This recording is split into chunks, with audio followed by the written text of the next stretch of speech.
Hello, good afternoon, people of the internet. Uh, thank you so much for joining us for another episode of Spooky Saturday, Just Chatting installment, where I share some scary stories and delightful conversation with my friends on Twitch. I hope you guys are all having a wonderful day, and if you're here with us live or you're watching this spot at your leisure, I'm super happy you're here. We are gonna start up in just a few, kind of getting coffee and everything sorted. But I did want to take some time, real quick, to just say some stuff. I'm working on affiliate still. I actually just got my 50th follower. Thank you, Gnome Stool. Appreciate you. Um, so now we're just working on the days and of actually streaming, which I'm super cool at. But I'm very excited to get to affiliate, if for nothing else, but to have cute little emotes that I can use. Jotunn made me an emote. He was actually going to be here in just a moment. But I also have some that are in the process of being made. And I know someone at some point was talking about making an emote for my cat Moscow. I don't know if that will actually happen. There's a lot of stuff going on. Very excited, for this journey, this experience of being able to kind of riff and talk about scary, spooky topics, folklore, metaphysical, aliens, like conspiracy type stuff. Have those chats with different people, get different perspectives. And ultimately, I really enjoy being somebody else's hype man. It's weird right now to like be my own hype man, but I was told by Jotunn that, you should use some time to promo you as well because you're still working on affiliate. It's like, okay, that makes sense. But it's definitely been a really exciting experience. I'm so thankful for such an awesome community. Like you guys, people watching the VODs later, people catching these on YouTube. I super appreciate it. Um, a few times during this stream, you're going to see a new chat message pop up. What that is I've been getting people randomly reaching out to me through different mediums to sort of give like their own like personal spooky situations that they wanted me to share online during this segment. And the thought came across me, funny, rather than having people go above and beyond, like crawling through mountains, doing all sorts of crazy stuff to get this information to you, you should make it very simple, make it easy, like easy access so people can provide those spooky stories or like just interesting information about folklore or what have you that they'd like us to discuss. So during the chat, during the course of the stream, you'll see the chat message that'll pop up and say, "Hey, did you want to email us a really cool story?" And then it gives you the email address that gets directly to me. Very excited for any input from you, the viewers. But yeah, I am super excited. It's going to be a great day. Jotunn will be with us again in just a couple of minutes, but I did want to just quickly shout out, thank everyone for continuing to go on this journey with us. We're on episode 6. Very exciting. Uh, and I'm just so incredibly thankful. Also, I've read some pretty spooky stories in getting ready for this, and I'm pretty excited about the different things that we'll be covering. So it looks like we've got a few people just kind of chilling, and that's cool. We're here for it. I'm just this is me right now, drinking coffee, getting ready to be a person. I'm currently fighting allergies. So I'm almost a real person. Um, but that's kind of what's going on there. Things that are coming up for me this year outside of continuing to do the Spooky Saturday segment. I'm trying to get more into gaming. I've created a Discord specifically to like kind of coordinate this, but I would also love your guys' input. You, the viewers, the people who hang out with me the most. Like, is having an open Discord something that you, a viewer, would like to be able to like see, contribute, share memes, do things like that? Get in the comments. I love to hear it. I'm also been again trying to figure out gaming. I've been doing the Friday night gaming with the usual suspects. Um it's been pretty exciting doing that. Working on like the deception games, like the group games. And honestly, after I contribute with the Jangle Yam every year. So I have a bunch of games that I have yet to play that I would like to, and I would love anybody's input on some games they would like to see me play, or play poorly. And yep, we're just still waiting to finish to get started, but let me go ahead. Actually, Jotunn should be here. Hello, Jotunn. Welcome to Hi. Spooky Saturdays. Thanks. I was just catching everybody up Uh-huh. on the really cool, exciting ways that they can share their own spooky stories to us, the group, so we can Nice. get those shared out. How are you doing today? I'm doing all right. I woke up this morning being like unable to lean over. I'm very stiff for Oh, some reason. oh no, that's always Yeah, tough. it happens. Like it's when you get like no sleep for like a whole week and then suddenly you get 12 hours, you just like everything like has to like uncrack like peanut brittle when you get out of bed. Your body's like, no, actually, I don't think you heard me. We're doing a hard reset. Good night. We left this rubber band out in the sun and now it snaps instead of stretches. Awkward things have happened, but it's gonna be okay. I hear that wholeheartedly. Yeah. All right. I'm Well, I so, got a fresh cup of coffee. I'm ready for this. all right, all right, So, all right, cool. Well, I did kind of plug some of that stuff earlier. Um, hmm shout out. I don't know how to do that. I think it's just it's a command you have to write yourself.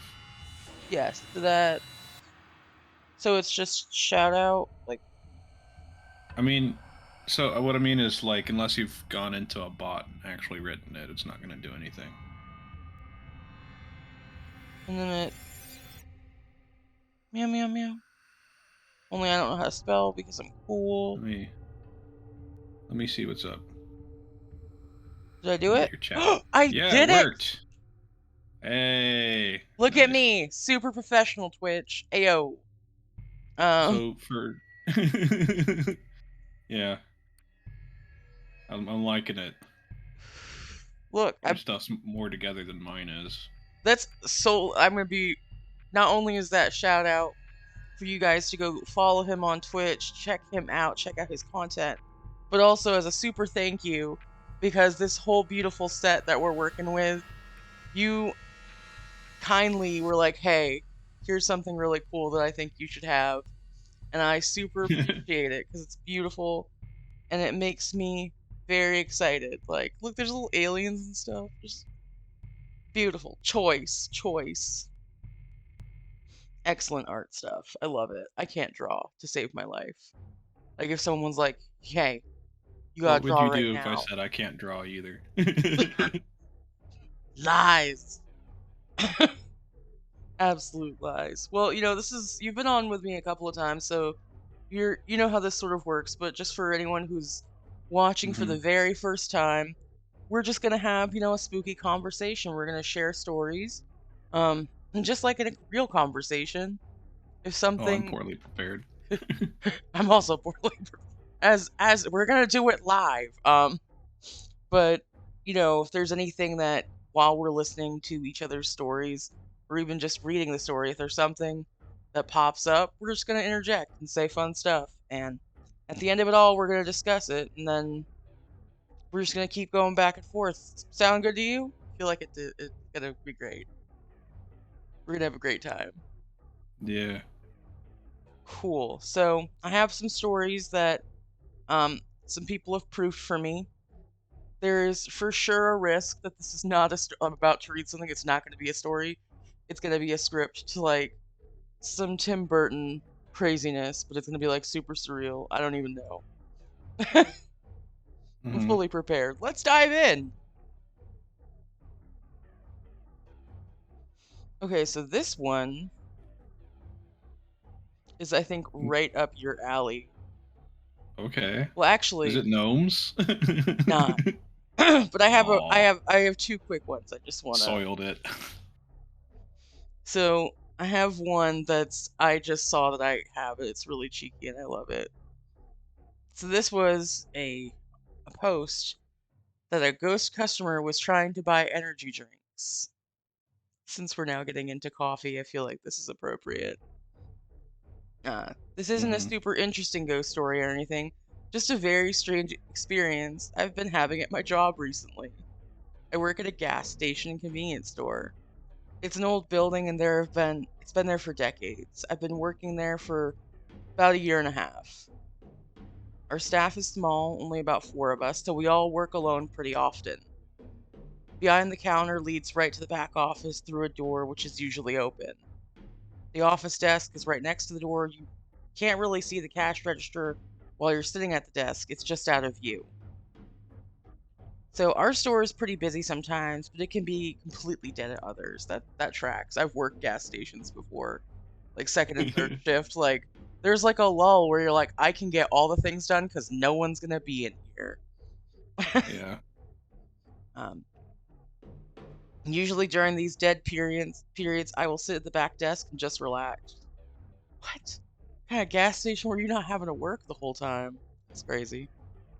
A few months The ago, night shift probably. I mean, I always found I was like that crazy person who was like, I've wiped down all of the gas registers. I've taken everything apart and cleaned the nozzles and put it back together. Oh my goodness, they Like didn't pay you enough. they didn't. They were like, give her a task. She will do it. They're like, hey, do you want to redo the candy planogram? And I was like, yes. Yes, I do want to do that. At 2 a.m. Yes. They always gas station work. They always do this cool thing where they're like, you can have as much coffee as you want. You just have to bring your own cup. It's like, all right, I Hmm. can do that. I can accomplish that goal. That's where they made their first mistake. But so this guy, they go and they sit in the back to relax. A few months ago, they'd start to hear what sounds exactly like someone setting down a full unopened aluminum energy drink can or soda down on the counter at the register, like if they Probably were because ready they to weren't pay. watching the register. Jeez. Homie's just kicking it in the office like, ah, if they be customers, they'll get here. The honor code. Yeah. Uh, this happened around 4 or 5 times in total. I'd think, wow, there's somebody here. I didn't even hear them come in. And I get up to go ring them up, and then there's no one there. Not a soul. It only happens when I'm completely alone.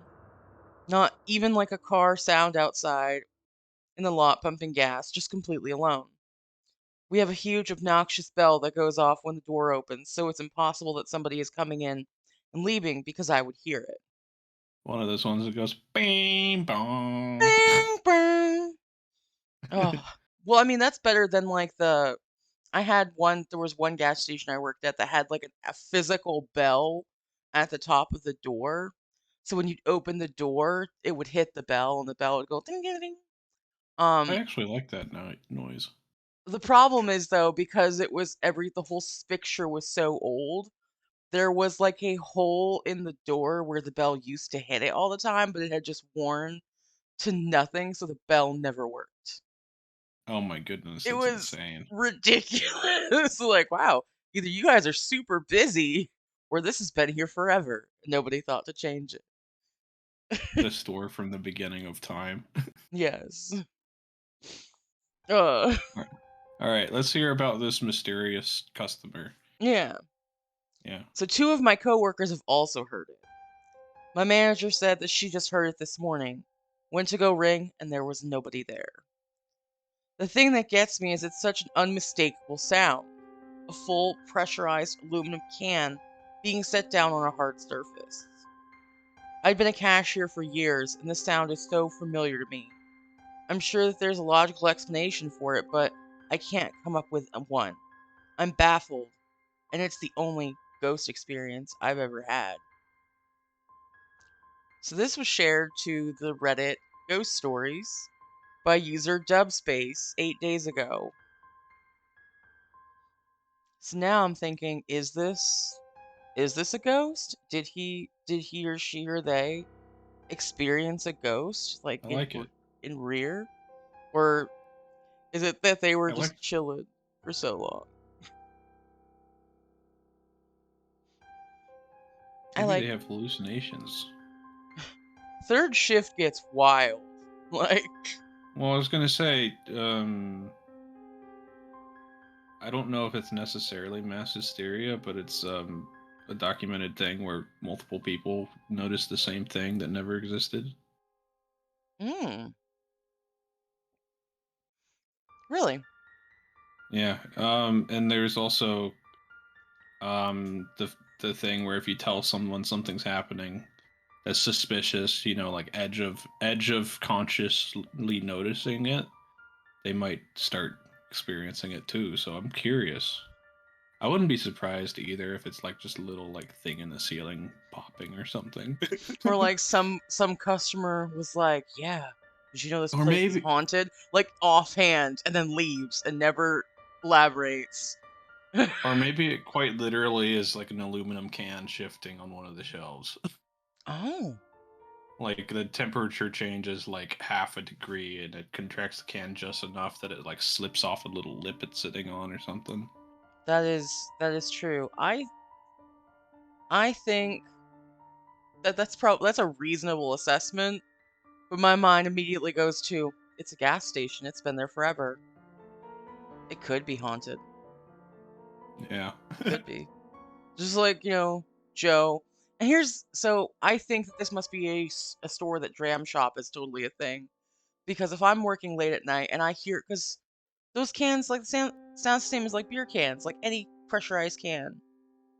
But Yeah. like, if they're third shift and they immediately assume it's soda, it's probably because everything's locked up. I'm overthinking, I'm overanalyzing this completely. I'm like, all right, how did he Yeah. know? The other thing is the went to ring it up but there was nobody there. It made me think of the hash slinging slasher. The phone will ring. There'll be nobody Nobody there. there. Oh, the classic SpongeBob. Love it. Love it. Told by a cashier as well. It's all connected. It's all coming together. I've connected the dots. Made a And connection. who was flickering the lights? Oh, brilliant. Brilliant. Oh my Love it. goodness. Okay. I have Yeah, I another one like if you'd that like. one. I did too. It was very I chill. it was I like how it's not like openly malevolent. It's like one of those makes you think stories. You know what I mean? Yeah, things that It's spooky not because it's creepy, but because it makes you have to sit there going, "Huh." because it's so mundane. Like, is this Jeremy of old showing up to get their energy drink on their way to their whatever job out in the world? And like that was the piece of him that remained on this plane. Crazy. Or temperature shifts. Could be either. Could be any of those things. That the It whole could be. mundane experience for Oh, sure. you know what it could be because it sounds exactly the same, like a dent in the can, just finally going, "I don't want to be a dent anymore." Mm, You know what I mean? yes, I know exactly the sound that you mean. Like it's just on the edge of enough pressure, and it warms up just enough. Could That honestly because I don't think. I mean, I don't have any experience in this, but I don't think people would just leave the like like your fridge doesn't consistently run, right? It just starts up. So Yeah. there is like just a slight temperature variation, I would assume. And so I wouldn't be surprised if the can's like just on the edge and it warms up just enough to pop a dent on the side of the can. Honestly, late at night when I'm playing Phasmo and I take a break and I put my headphones down and suddenly the fridge cuts on, like that will make me jump. Like, oh, it's like across the house. And I'm like, what was that noise? Zombie makes fun of me because like we live in a house that like settles occasionally, and the temperature vastly changes in the region we live in. So like the house be Hmm. settling often, just randomly, and I made a comment. I'm like, it sounds like somebody's up in the ceiling. He's like, yes, babe, there's someone living in the ceiling. He said it off the hand, like offhand. But now every once in a while, when I get super like, is there someone in the ceiling? There isn't. I'm sure there isn't. But it could be. It could be a raccoon. It could be a dude that's just been up there. Like those kind of like, because there's stories of people just like living in people's crawl spaces. It's the It's raccoon, man. it's the Yeah, raccoon. there's a lot of like horror stories of people like catch on surveillance someone's been living in a cupboard they never touched. Oh, that's just that in of itself. Sometimes it's Yeah. like the mundane things that can get truly creepy. Because the things that creep me out, like with the dude living in you catch him on camera like coming downstairs from living in the crawl space. It's not that like he just like is in your house, which is unsettling, but it's like how long was he there? Because those stories are Yeah. always like they lived there for like 2 years before you noticed, and that's like what? I've come home to my front door open before. I hate that. I've had that happen to me too. Yeah, so it's just that we didn't close it, right? Yeah. But like walking through it, you'd be surprised how creepy it is that nothing's been touched, as opposed to the place being trash. I I lived up north when that happened to me. What it ended up being was that a person who was renting a room out of my apartment, he had stopped by earlier in the day and had like was in a rush, was on the phone and didn't shut the door all the way, so it like came back open. And Yeah, when I got home at like 11 o'clock at night, I walked upstairs, the door's wide open, and one of the lights in the living room was on because Joe forgot to turn the light off. So I yeah, immediately yeah. called my dad. I was like, "Hey, I know you're asleep, but like, I need you to come clear my because my dad's like special forces. I'm like, Dad, come, I need you to clear the house. I think someone's in there." So my dad, so my dad shows up and he's like, "Have you gone in?" I'm like, "No, but I've been here so I could watch any point of them escaping."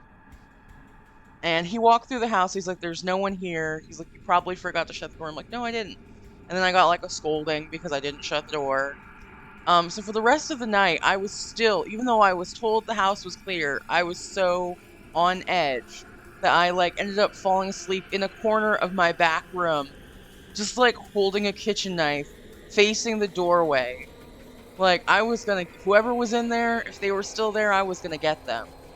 But it was nothing. And the next day, like I woke up to Joe walking in the house being like, "Why are you asleep in the corner with a knife, you weirdo?"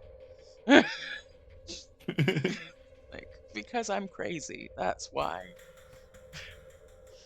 Yeah. The times I've had it happen, they were all windy days, so I know that's what it was. Just someone like didn't quite close it all the way. Um, yeah, there've been like when I come home to my house quiet. If my house is quiet, it's really sus because I have two dogs and I live with my parents, so there's always movement in the house. So when it's quiet, I'm like, "Hello," especially when they don't tell me, and I lurk around the house looking for anything, making sure like my dogs didn't get into anything, no one's come into the house. Because the reason that I search it when like I don't even hear my dogs is it could be a sign that someone's let them out, third party, you know. Yeah. So it's yeah, I so I do it from time to time. I totally get it. But you're walking around like there's nobody here, but if there was, and if I come across them, am I really going to attack them, or am I gonna run and scream like little bitch? I am like the most. I've been told that like I'm like, oh, you're so kind and patient, and then like I pop off with, but I could win a fight. I could do it. And I think that's like that whole hubris thing where you're like, yeah, I could totally win the fight, absolutely. But like, if I'm in a it's only been corner, yeah. if I'm in a corner, I probably could, like, but like I'm totally certain that my fight or flight response is going to be like, "Get the hell out of here!" Like overriding it every time. You know what I See, mean? yeah, no, for sure. I've been in situations where like I had a situation where somebody broke into my house while I was asleep. But like sometimes I'm a really light sleeper. Other times like cannons could go off inches from my face and I would not wake up. Like there is no happy medium. Either I'm like barely asleep or I'm full on like has she left? Is she breathing? Like so the one time that somebody came in when like I was lightly sleeping and I heard the noise and I was like, "Hey, someone go check." And the person that I was involved with at the time was trying to calmly talk to this person who had just broken into the house, be like, "What are you doing here?" Like, "Oh," and I'm like, "We're not doing that." And I came out ready to fight. I was like, "Yeah, we're gonna fight."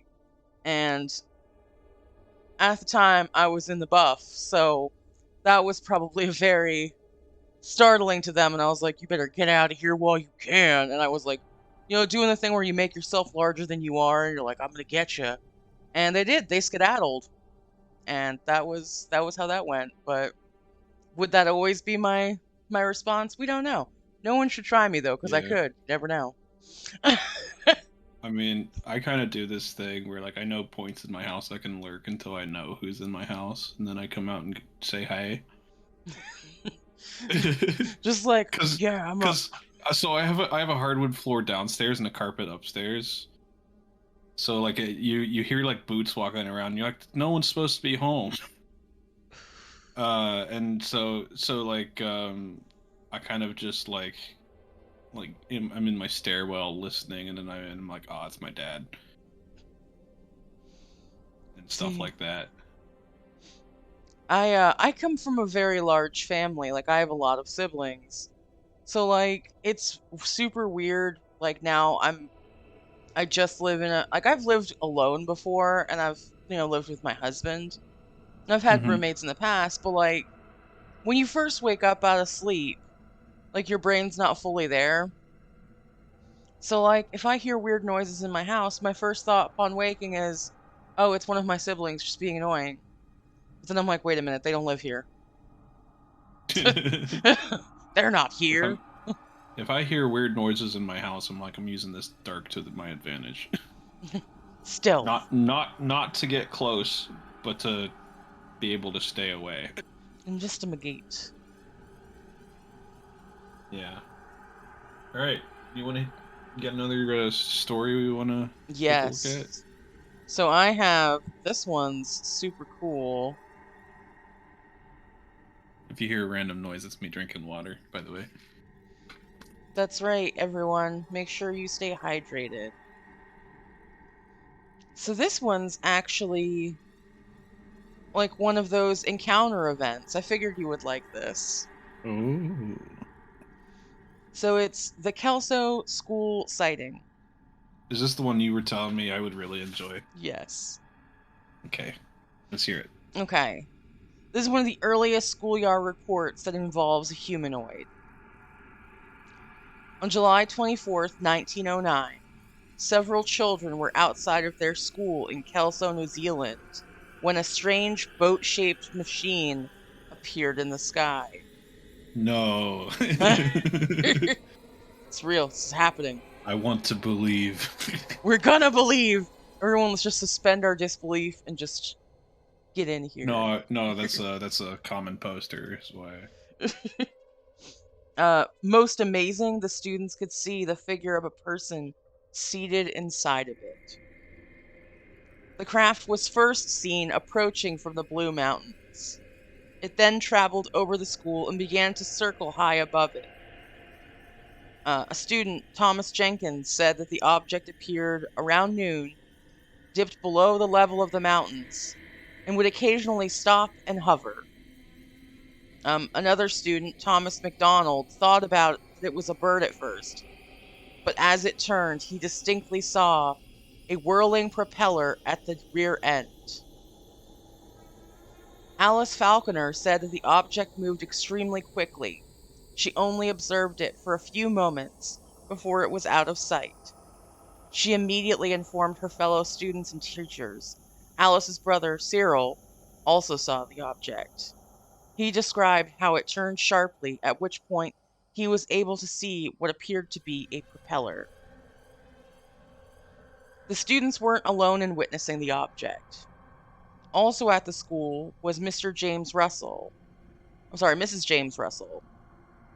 She reported that it first appeared as a streak of blackness shooting over the hill and coming straight towards her. It was about 1,500 feet away from her when it suddenly turned, swerved over some trees, and went out of sight. The experience frightened her very badly. She says that she was so scared she was unable to carefully observe the object. I get that. I get that. Like, you see something crazy and you're like, nope, I'm out. I don't really Hmm. care what that is. Good day. Did I see it? Nope, I'm on my way. Just gonna pretend I didn't. Keep it moving. One resident interviewed some of the children and reported the encounter to the authorities. He told newspaper reporters, quote, "There is not the slightest doubt that the airship was seen at Kelso yesterday at noon. I've had eyewitnesses to prove this. It's a cigar or a boat shaped, and it pointed at each end. Those who saw it have no idea of the probable height of it above them. It did not appear to be very long in build, but it was very broad. The children who saw it say that it had a platoon-shaped part above the boat and a very short pole or mast at the center. It flew over and passed the schoolyard, turned around, and went back the way it came. It was flying along very easily and had no trouble turning. It was seen by at least 5 persons, and their statements are all in accord." End quote. Now it kind of sounds like it's an actual ship, not like, oh, it's a spaceship, like, has a mast and a Yeah. propeller. Yeah. Is it aliens or is it the Flying Dutchman? Let's see, let's find out. The children were separated and interviewed independently. Each of the accounts corroborated each other. They also drew what they saw.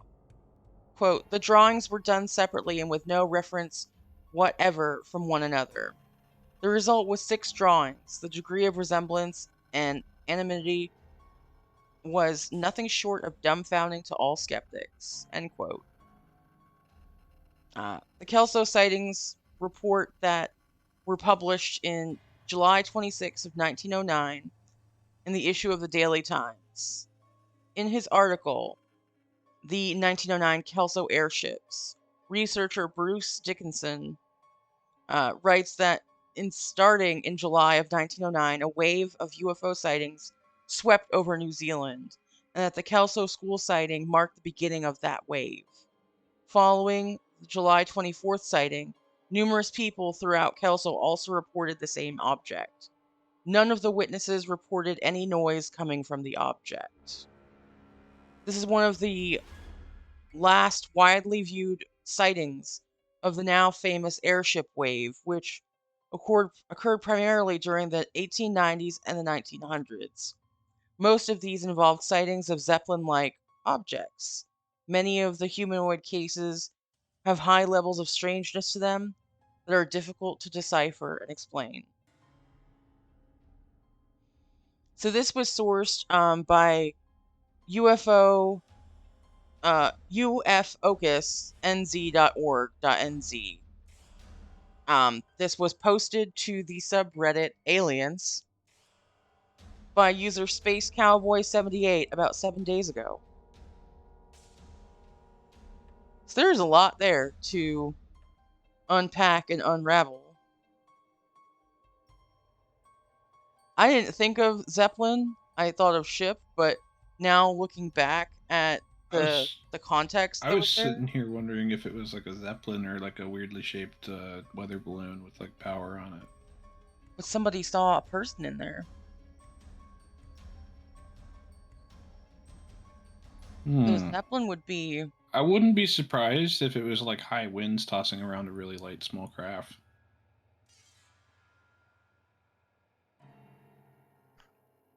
Do Zeppelins So make noise? they have a propeller. You'll usually hear the propellers on a zeppelin. Yeah. That's just wild to me. Like obviously it was so far ago, so long ago rather, that we can't go and ask those people probably. But Yeah. it's super interesting to think, and you hear about like these mass sightings of things, up into like the 1940s, 1950s, even now around today where it's not like crazy mass sighting because we're in the smartphone era where everyone has. Where's the proof? All that Where's the jazz. proof? Where's the Where's the poop? Sorry, throwback to the Bigfoot. It's a throwback to the Bigfoot. Like, yeah, sure, that could be a thing. But where's the poop? Explain, explain where the scat is. We gotta figure it out. That's gonna be a potent quotable for like, oh yeah, prove it.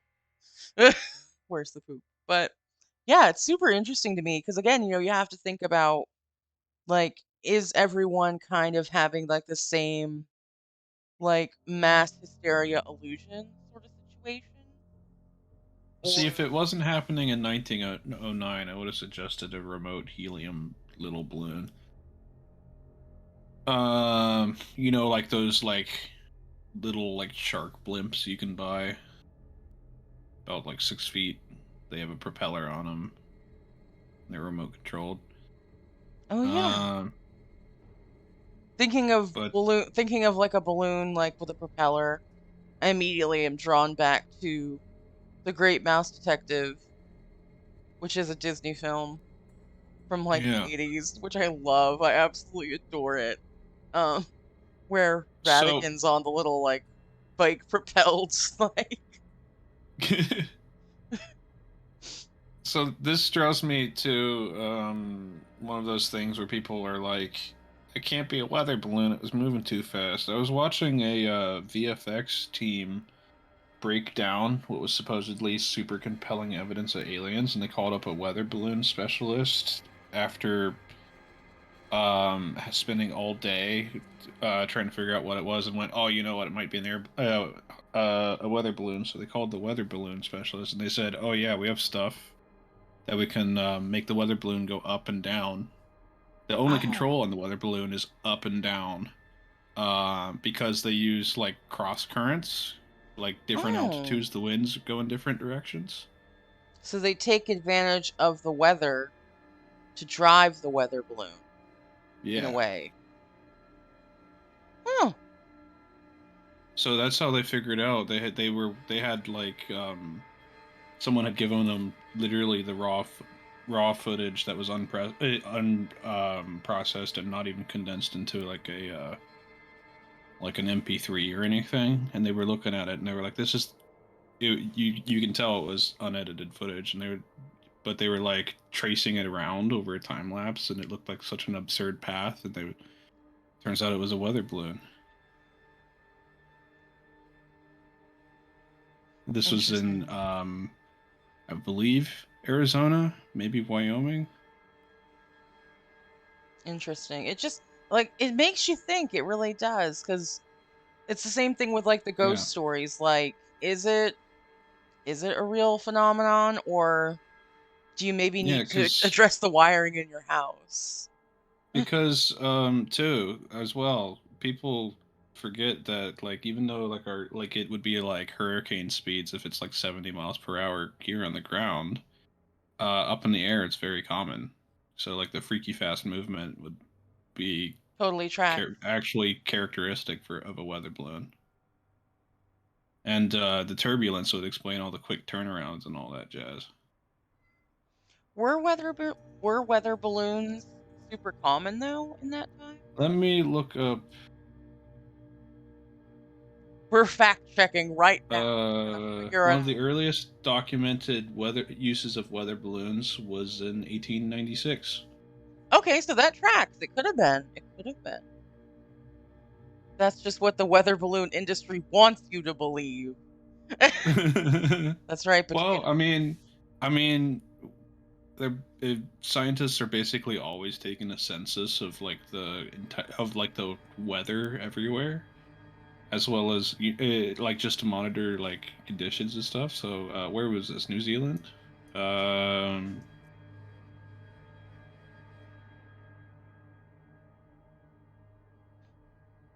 if I look up at New Zealand historical weather data from 1909 to 2019 is in the first result as something studying data from 1909, the year this is recorded, to 2019. So I totally wouldn't be surprised if it's a weather balloon. And people are, I wouldn't be surprised if it's like everyone going, ah! And suddenly, like, like if suddenly like weather balloons were very popular with scientists and like they just didn't talk to the people who were citing them. You know what I mean? Yeah. Especially because it was like this first sighting and then suddenly they saw it everywhere. I wonder if weather balloons suddenly had a popularity with scientists blooming in 1909 or something.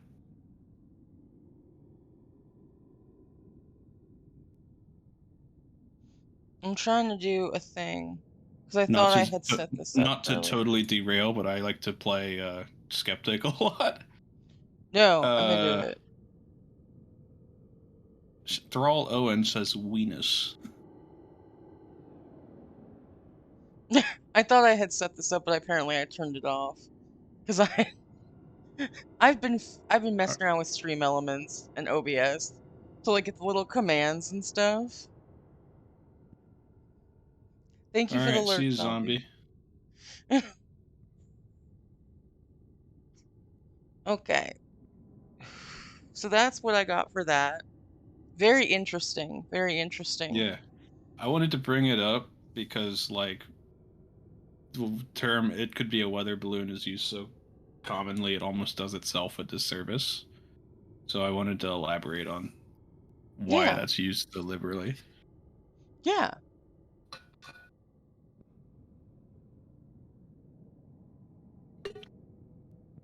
All right. So I thought that was pretty cool. I also thought it was pretty interesting that it's marked down as a real sighting and you can find it around, but it's like hardly any like recording of it. And I looked it up. I had to go through a rabbit hole to find it, There's which definitely is curious. I totally am down for, saying it's just badly recorded, but like there's a lot of stuff out here that looks really, really close to the authentic, and I found it on a ufologist site. So rather than reading the actual clipping, so it's definitely especially like when you're dealing with older sightings, older stories. There is still that thought like was this poorly documented or did that documentation not last to the present era or was is or this is a someone writing fabrication? alternate history for fun? Yeah. Not. I'm not saying to be malicious or anything. Like No, it for is funsies. legitimately something people do for fun all the time. Yeah. Like quick reference to the Flesh Pit National Park, which is an alternate history. What? What? It's an alternate history creative writing exercise. Someone's making the they're making papers supposedly documenting this big pit out in I think Colorado.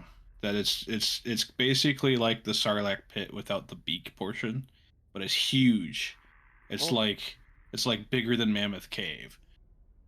And instead of going this is off limits while we study it, no, they built a theme park in it because it's like It's supposed to be like throwback to Capitalism. like the 50s to 70s. Can we capitalize this? If we can make $1, listen, if Walt Disney could make a mouse, make him millions, I'm sure we could turn this pit around and make a And dollar there's off it.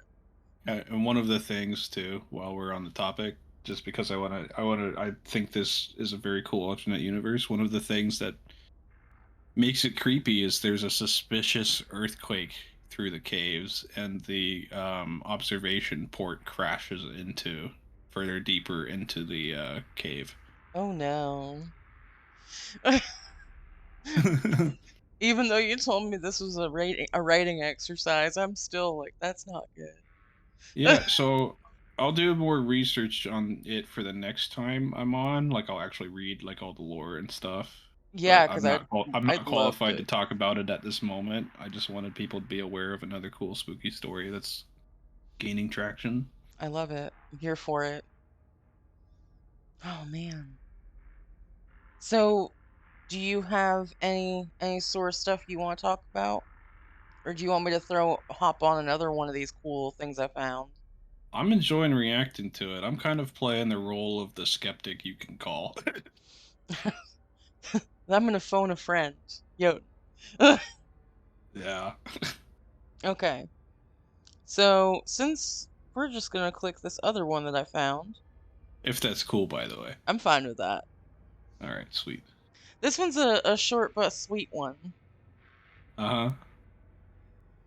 I live in New Mexico. After a It's a year of skinwalker. I'm sorry. I'm sorry. could it be? It could. I don't know.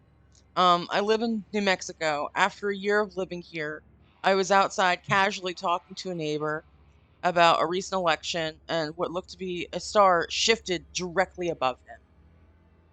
It caught my attention. As soon as it did, it broke out of a spiral and darted across the sky into the darkness. It didn't have a tail like a comet. It remained a solid object as it moved instantly. After witnessing it, I went into a panic and began cursing a lot. From that point, I believed in aliens. This was 2 days ago on the subreddit Aliens, by user Oregon Blues, titled "A couple of years ago, I witnessed a UFO in the night sky, and they do exist." I like it. It was very sweet. I liked it. It was very succinct and to the point. He's like, "Listen, Hmm. I believe in aliens now because I saw a light move." Yeah, I'm liking the um short and sweet ones, the ones that like they last because of how punctual they are. Yeah, like they don't try to go in and be like, "I'm gonna prove it to you." They're like, "This happened. Yeah. We're here. I seen it. We're here. They're here." They're here. Although the comet thing, because I I watch some YouTube. I've been doing some YouTube a Hmm. little bit. And there Hmm. was one, I think it was Riddle with 3Ds. He does this stuff about space randomly, and he was talking about that there are comets out there that don't have a tail. That they like they're I thought rare, that but was they the exist. definition of a comic. No, it's something about to do with like the temperature of the like what builds it up. Like that. It's like super rare, but they do exist. But my Oh, thing is, okay. yeah, they're super rare and they do So, exist, but would they be present in the area where we are, where we would actually see them? Because it would make more sense to me that it would be maybe in a different star section, which we wouldn't really be able to observably say, "Oh, that's one of those weird comets without a tail." Like, you know what I mean? well, okay, so I looked it up. You are correct that they exist. They're actually supposedly the main way a comet exists. The reason you see the tail is probably the reason you see the tail, which I'll tell you in a sec, is the same reason I don't think we would see one. It's because the proximity to the sun causes them to start sublimating into gas. Oh, thank you for calling me out on that. This is what happens when I don't pay attention. That's actually really, huh? Okay. So, okay. Okay. I'm like trying to like make connections on my little like brain conspiracy Yeah, board to like adapt this information. Okay. yeah. So it's apparently called outgassing when it gets close enough to the sun that it just starts vaporizing into gas. Hmm. Hmm. Things that make you go, hmm. So All I right. So guess is this so I love this dude though. He's great. He's just like, this happened, aliens. Like yeah, I'm imagining him putting his hands like aliens. And his hair is growing bigger. a As sci-fi version of Imagine Dragons called Imagine Aliens.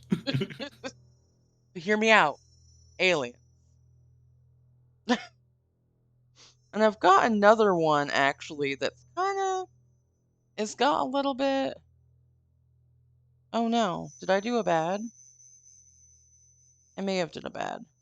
Uh-oh, what happened? Don't panic. I'm panicking.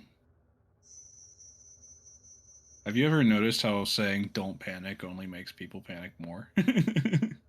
Yes. I thought I had another alien one, but I don't. Let me double check though, because I may have. Because I feel like I prepped another alien one.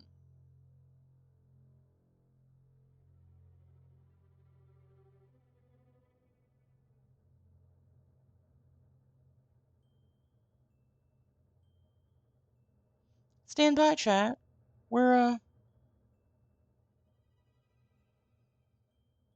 I was awful enough to not prep anything, so listen. I apologize. Don't even worry, because together we're gonna be. Together we will make one brain cell.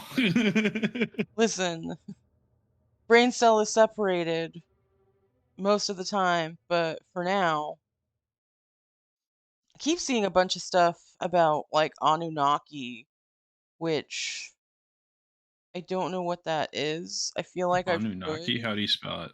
It's like, hold on, I just passed it. Annunaki.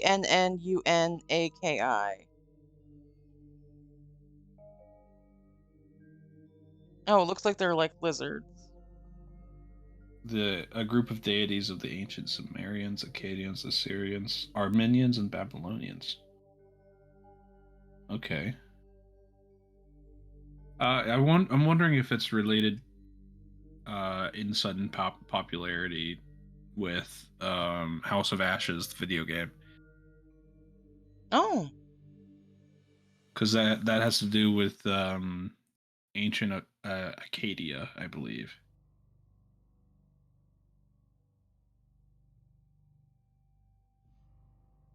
oh, here it is. Here's the other one I was looking at. Yeah, everything I'm seeing on that is like it leads to like they're talking about like And reptiles. apparently they're also in Marvel comics, because why not?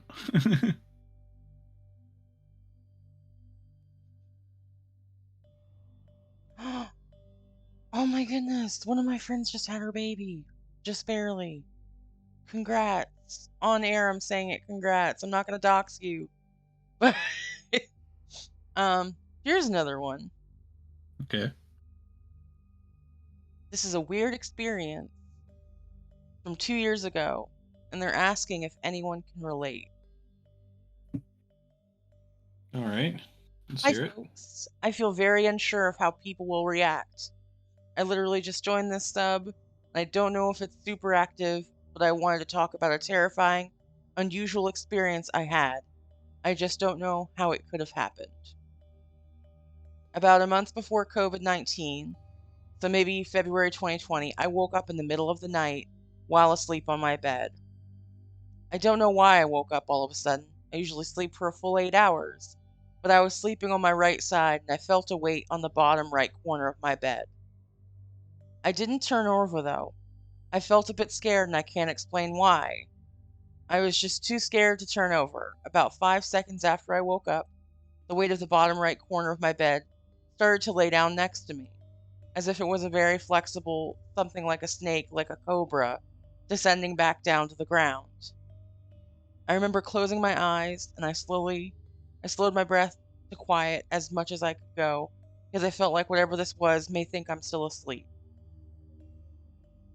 I was lying down on my right side, and the weight I could feel on the mattress was like someone was lying next to me. And then I heard a voice whisper in my ear, just die.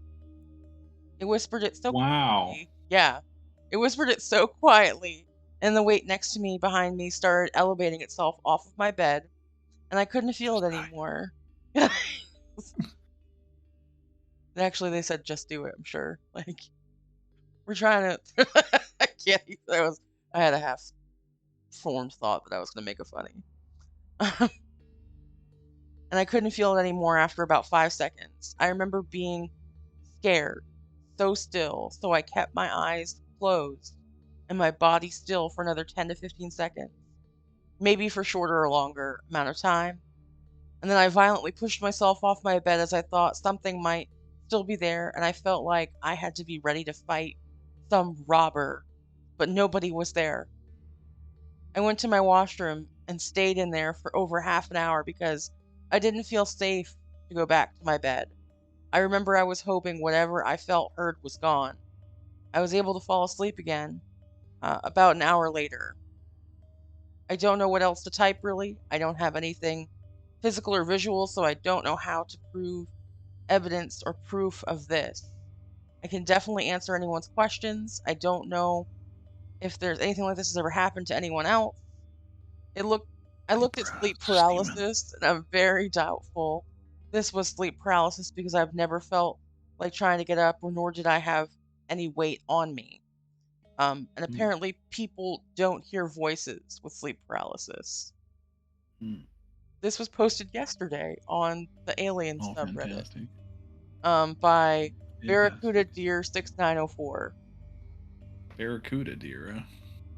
You know, just like a natural barracuda deer, as you do.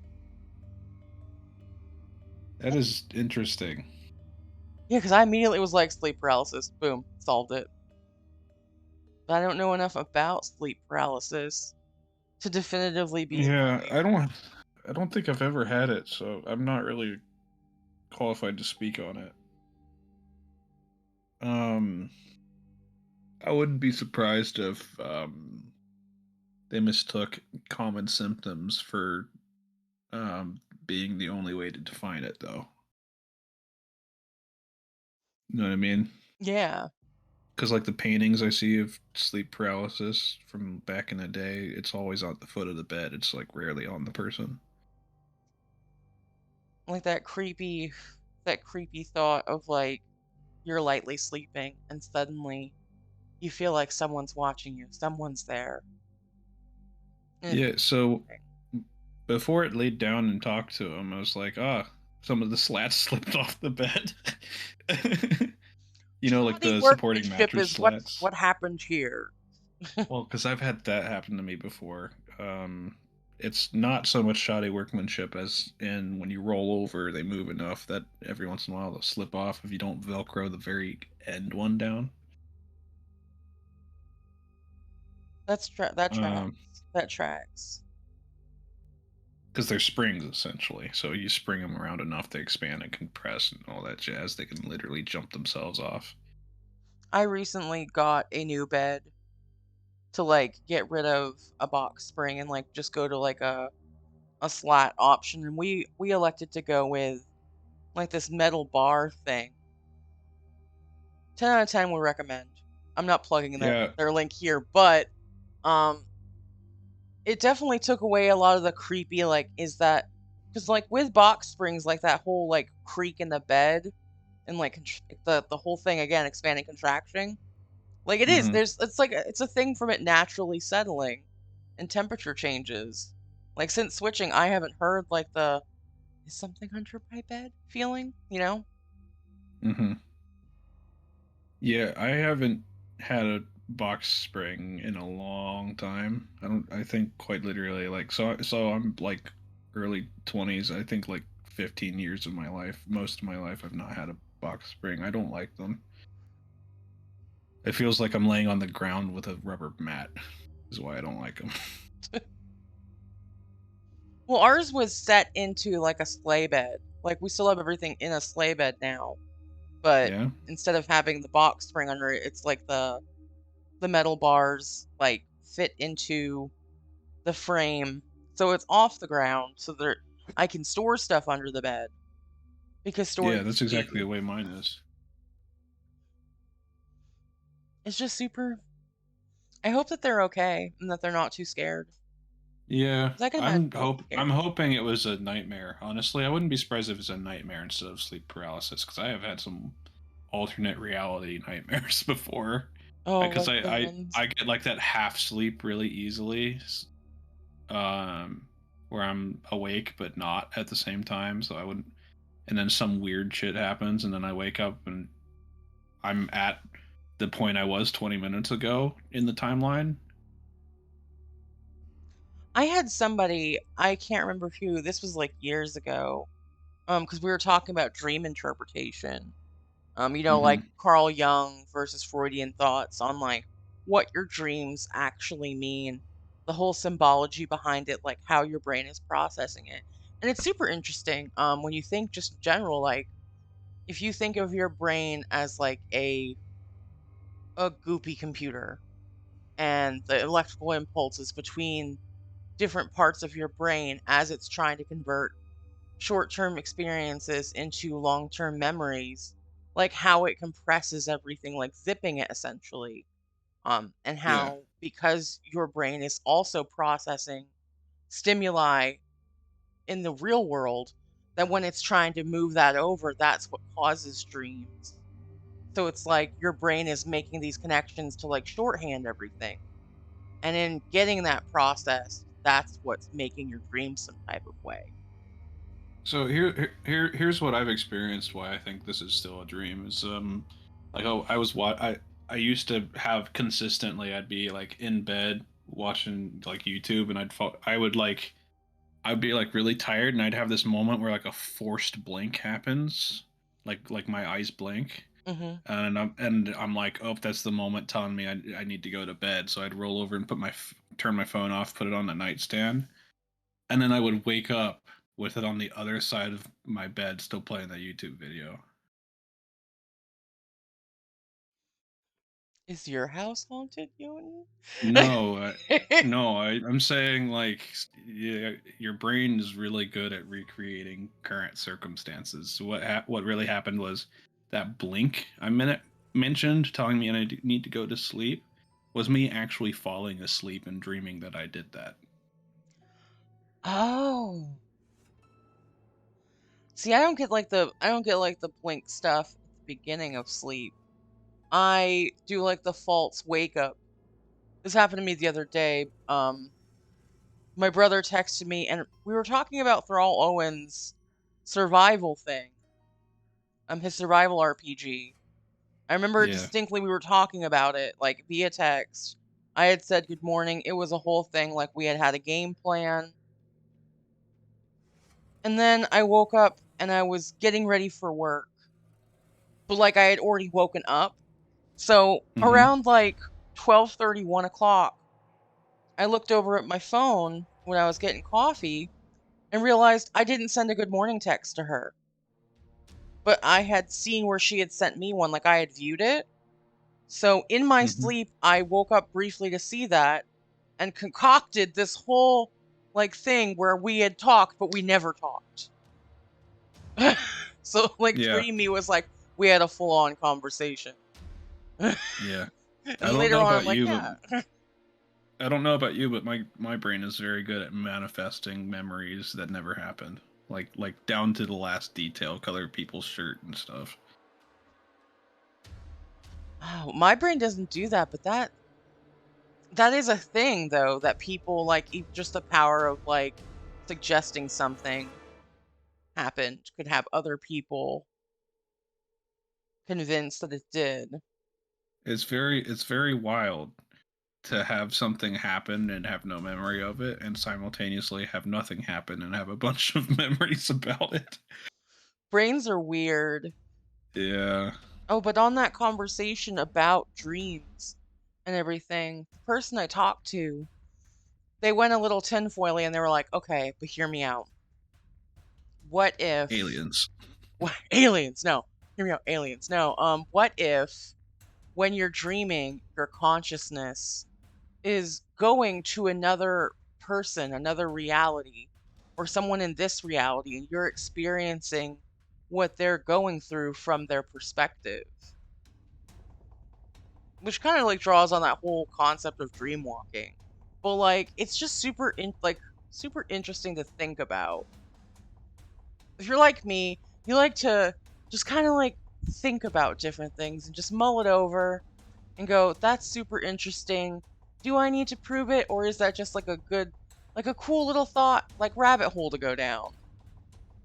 You're making me think of this movie I watched a while back. That's based on a book. I can't remember at the moment, but it was it's like cult popular. Um, but the concept was there were these like couple people that like unlocked like teleporting their conscious as they slept. Inception. Um, no. Oh. And so there's this is like it's set in the 1800s and or something like that. And so they would go to sleep and wake up on Mars. Their body would still be here on Earth. Their conscious would just like wake up the person sleeping on Mars that was them. And they would like interact with aliens and all that stuff. And there was um like tribal aliens that were native to Mars and all that. And basically like I love that. then there was one where like they like this is spoilers for anyone who's gonna watch or read this. They eventually ended up staying on Mars. So their body was essentially like people presumed them dead on Earth. And then one Oh. day they died on Mars or decided to just quit or on Mars or something like that. And they woke up in a mausoleum on Earth. Oh, like some Uncle Iroh stuff. Yeah. So the spoilers about it is this is the first person to do its story, and the main character is actually their future ancestor who inherited a note and learned to do from them and learned to do it themselves. Found them, and they went back to Mars together or something like that. That is so cool. I'm gonna have to find that. Oh man. Tied it back into aliens. We did it. We did it, internet. Okay, so I've got So part of the reason it's set in the 1800s is because of the bad identification of people being dead and stories of them being buried alive and stuff. So it was set probably specifically so that they could have the ring a bell if you're still alive system. that's a real thing because with the whole like Hmm. medical knowledge has like exponentially grown, and we're always learning new stuff every day. But that was actually a real thing with the bell. Yeah. There's a place in Vermont where you can see like glass covers over someone's tomb, because they were so afraid um that they would be misinterpreted as dead and buried alive, that they had like a whole airway connected. They had this whole situated like laid out in their will, so that way, should they be buried alive, someone would be Hmm. able to see it from their tomb, and they would be able to like get out. They'd be The able other to. thing, the other thing too, is this was occurring at the same time the resurrectionist movement was going on in Christianity. So they thought their spirit would quite literally come back into the same body that they died in, and would need to be exhumed so that they could resume their life after the rapture. Oh, that is interesting. I didn't even know that. We're learning new stuff today, guys. Very exciting. Yeah, so that's why body snatching was such a big deal. It was because supposedly, if you didn't have a body to come back to, you would wander purgatory. Oh wow. Yeah, I know the whole body snatching thing was they were selling bodies, corpses, like fresh corpses to teaching hospitals for them to show other like students who are learning to be doctors how about human anatomy. Like, here's the thing, we're all going to learn it together. Super crazy. I actually have another story. It's a little different it's not alien related, but I think Okay. you would like this. All right. Well, I don't mind not being alien related if it's good.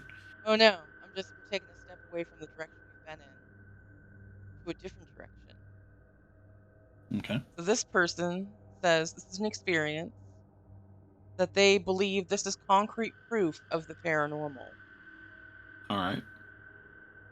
So there's a bit of backstory. Um, this occurred at the poster's ex's house.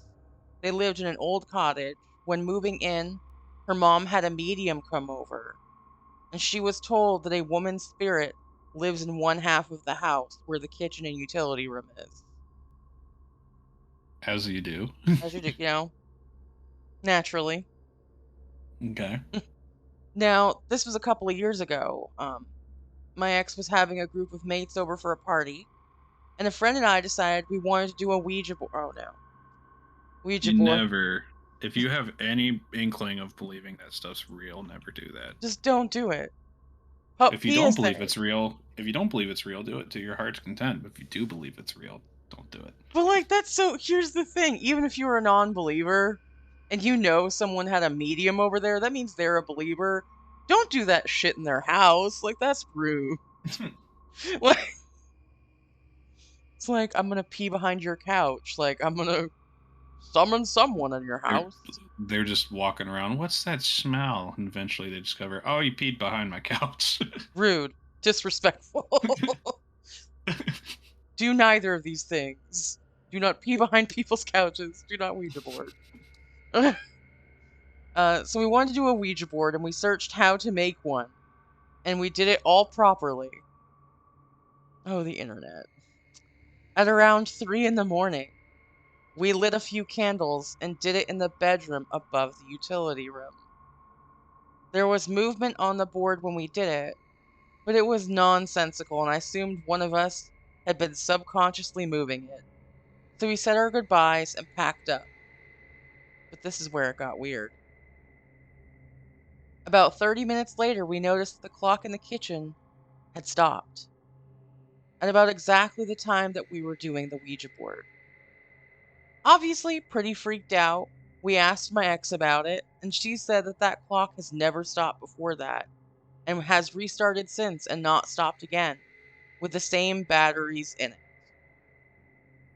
It got even weirder when everyone was chilling in the lounge and someone said that they had felt they had closed the utility room door, but now it was open again. Me and my pal were interested by this, so we checked the door, barring in mind that the store needs you to physically turn the knob in order to open it. We double checked by both pushing into the door, and it cannot open by itself. So we closed it and went into the lounge, telling everyone they weren't allowed into that half of the house, thinking someone may just be pranking us. About A 30 prank, minutes bro. later, Oh, just a prank, bro. it's just a prank. Just a prank, bro. Imagine if a ghost face manifested in front of you after like your house was ransacking itself and went, just a prank, bro. That is now my afterlife goal. Go surreal. Like 100 years from now, Bunny's just gonna be like rampaging in someone's kitchen. Don't worry, it's a prank. About 30 minutes later, we went into the kitchen and the utility door was open again. My heart dropped when I saw that, and it gave me a cold, sinking feeling in my chest. To It's the this cat day, with thumbs. the cat with thumbs. To this day, there is no explanation to how this happened. And so, after knowing the supposed spirit of that house and the Ouija board, I believe this to be fairly concrete evidence for the existence of paranormal and have been a believer ever since. Spooky stuff. Um, this was posted 14 days ago on the subreddit Ghost Stories by user Miley23. So, I is that wonder. concrete? Is that concrete? I wonder, and this is making up me making up total bullshit to make me sound like I know what I'm talking about. Yes, yes, obviously, got all If the the notes. hinge is just tight enough to make them think it couldn't open by itself, and they keep closing it cracked because the latch is bad, and then the positive pressure of slamming a door closed elsewhere in the house is just popping it open. You I know don't know if what? you've ever had.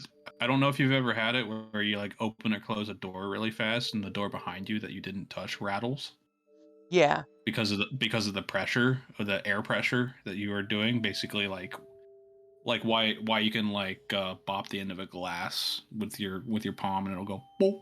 That sort of pressure. Um, let's see if I can do this. It's not coming across on the mic. Anyway, I wouldn't be surprised if the door actually was cracked, and then just like the pressure in the room from closing another door was opening it, that's and a they thought it wasn't opening on by itself just because they weren't pushing it hard enough. that that tracks. Also, to the point of cats with multiple thumbs. My cat doesn't have multiple thumbs, but she can open almost every door in this house Well, do using you her have street round smarts. handles? Do you have Yes, like the ball shaped handles? yes. Oh, okay, that's interesting. Moscow is she's super ingenuitive. We have to child lock the cabinets because she has street smarts and she can get in there if we don't. Hmm. And then it's like, where'd the cat go? And she's just like chilling in the cabinets, like, hey, ain't no thing, just scoping the situation here. But so it leads to the question: so they know about the story before they played with the Ouija board, or were they told So, this afterwards, and that's what had them link all of this together? so I'll tell you why Ouija boards don't get me. Okay. They were invented in the 20s by a snake oiler trying to make a quick buck with a children's game. And then the lore built itself up because people are superstitious, which is why I don't really like get got with Ouija boards I just unless no one's hand is on it at all and it's moving, in which case sure. But then like for sure, if demons, bam, yeah, immediately. yeah. But if you have a bunch of people holding it, at least one of them is messing with you, or collectively people just want something to be spelled out. Or like just like a finite, like a lot of times people don't realize that their fingers and like there's so many different muscles and nerves in your hands. It's Hmm. super possible that with everyone touching it even lightly, that they're inching it without recognizing that they're moving their hands. Yeah, that, and also you can have the same phenomena. Like when you stand next to a cliff and you feel like someone's pushing you. Yeah. That it's linked to the phenomenon of feeling like something's pushing you there on the Ouija board, and so everyone just kind of gives into that and pushes it one direction. This is also one of the things that gets me about like when people are like, I'm going to pendulum read or I'm going to use dowsing rods. Again, it's that whole your hand is moving, so it's going to Yeah, subconsciously do it. the dowsing rods you can tilt your hand, like rotate it like a hundredth of a degree and turn the rod a full 180 degrees. So Now, I do believe that dowsing is a real thing that can be done, but I disagree, I don't but think with the rod situation that that is actual factual. But there's I mean, the limits of what we know and what could be. Oh no, do I not have a spoon? So I'll agree there are ways to find water underground. I do not think that dowsing rods are it. Well, it Sorry, I leads don't know to if you heard my iPad just turn on. that whole thought though, like behind what do we know concretely and where we know like the whole human mind thing, like it's a crazy thing. There's a lot of like innate knowledge that maybe isn't at the surface of what we're experiencing, but what could be like for instance, I think that something terrible is going on next door, like there must be, I think someone's in danger. But did I pick up on a very light hint of smoke, of some fire, like with my nose, with my schnoz, but I didn't register Actually, it I've had as a that thing? scenario. I've been there. I woke up at 5 in the morning one time in Texas. I don't live in Texas. I was on vacation. My whole family woke up same time, 5 in the morning. We were like, something's wrong. And then slowly the smell of smoke started creeping in. We didn't even smell it. We just woke our brain could tell. So that's a real thing.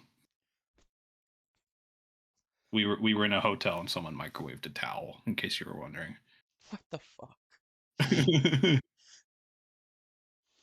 Oh my Yeah, we god. we went out into the hallway and the whole hallway was smoky, but Oh my they were microwaving a towel because they wanted a hot towel when they woke up. Fire department was there and everything. There was no actual fire, it was just really smoky. smoky. Oh my god though. Like the whole really? You Yeah, needed we were on the ground floor, so we left the keys on the concierge desk and left. to I don't blame you. I don't blame you at all for that. That's nonsense. Oh, I do have a But mm? so I was just gonna say, so that's supporting the you can detect like trace amounts of something that Oh, for alerts you sure. something's wrong. Because we had a good 10, 15 minutes of going, hey, something's wrong before we caught on to it being smoky. And then we just left because when the fire alarms went off. Well, it makes me think, about people who can douse, people who know No, I don't think stuff. Like, I what don't I if still it don't believe is in dowsing. for like the water thing, if we based on this?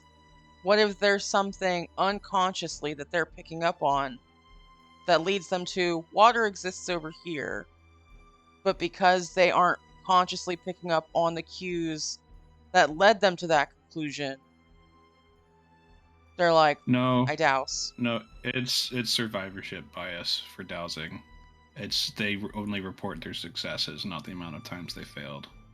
That's a valid thing. That's why I feel in anything, whether it's paranormal, cryptid stuff, or even just, debunking, just in general, having accurate data Hmm. is important because correlation does not necessarily equal causality. It doesn't mean this happened because of this. If you're Yeah, noticing if a you pattern, what other impacts are out there that disprove that that pattern exists? it's why small sample size is suspicious. For sure, for sure. And it's also why even with a large sample size, you're never 100%. You can get like 99% certain, which also does not mean a 99% probability. Which is a whole statistics debate to get into. But I remember having talked about this with the polygraph test, and I'm mentioning a video I did never link to you. It has to do with it's a paradox that with 99% certainty, you can be right 10% of the time. That's true. Or like the people who do this thing where they charge people and they're like, yeah, I'm speaking with your great aunt now. Something to do with an M, with an M, M, Yeah, M, they M. let so those they let the people tell them, and then they capitalize on what information people freely give out and Yeah, it's act like a like they whole know it social already. engineering thing.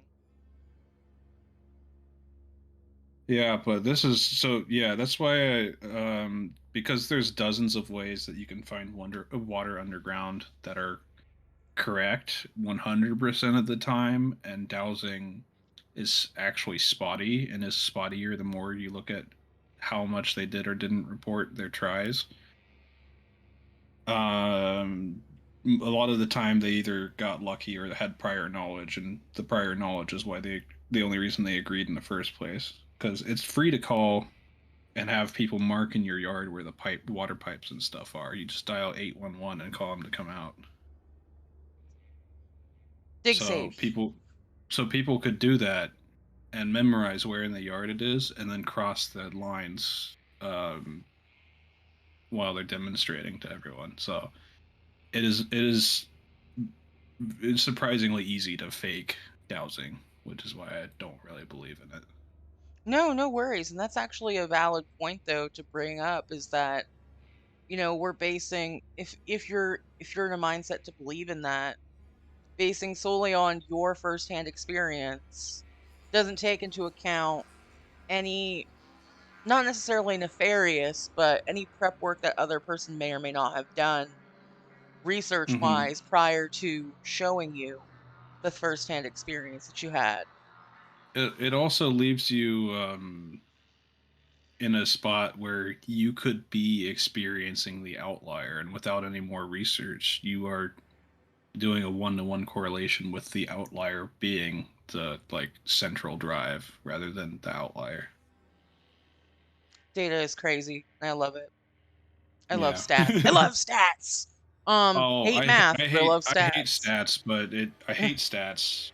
The thing I was reading recently about something going on that we're not going to talk about on here, Yeah. but the thing that was brought up is people cite stats all the time because you can fake a number, and the fact that it's boiled down to such a number, it's easily believable. Listen, we deal with straight facts here on Spooky Saturdays, and my facts are 100% right, maybe It's like 30% of the time.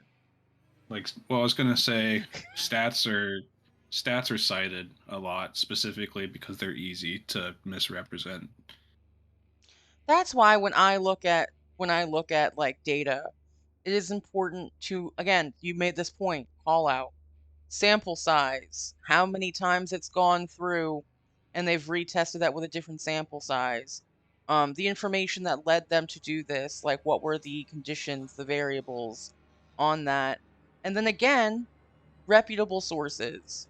Where is that information coming from? Is that person reporting credible or reliable? And can a third party recreate the same situation with a completely different sample size with the same variables and come to the same conclusion? Yeah, Stats. I don't want to just say there are studies that have been done on dowsing that like disprove it, but there's been some people like individually trying it on their own and it never worked. It falls under one of those categories like of free energy machines where like the battery wires just off camera, all that stuff. I mean, it's one of those again things that are interesting to think about and without my personal like knowledge like taking that out of it, um it's in my mind one of those things where does it exist? Maybe. Can I prove it exists? I can't definitively do that. Can I prove it doesn't exist? I can't, in my own knowledge, definitively prove that. So, for now, put it as a plausible. Probably not, probably might. Who knows? Yeah, so But I always enjoy good stats. I do want I'm to circle us back to spooky stuff, though.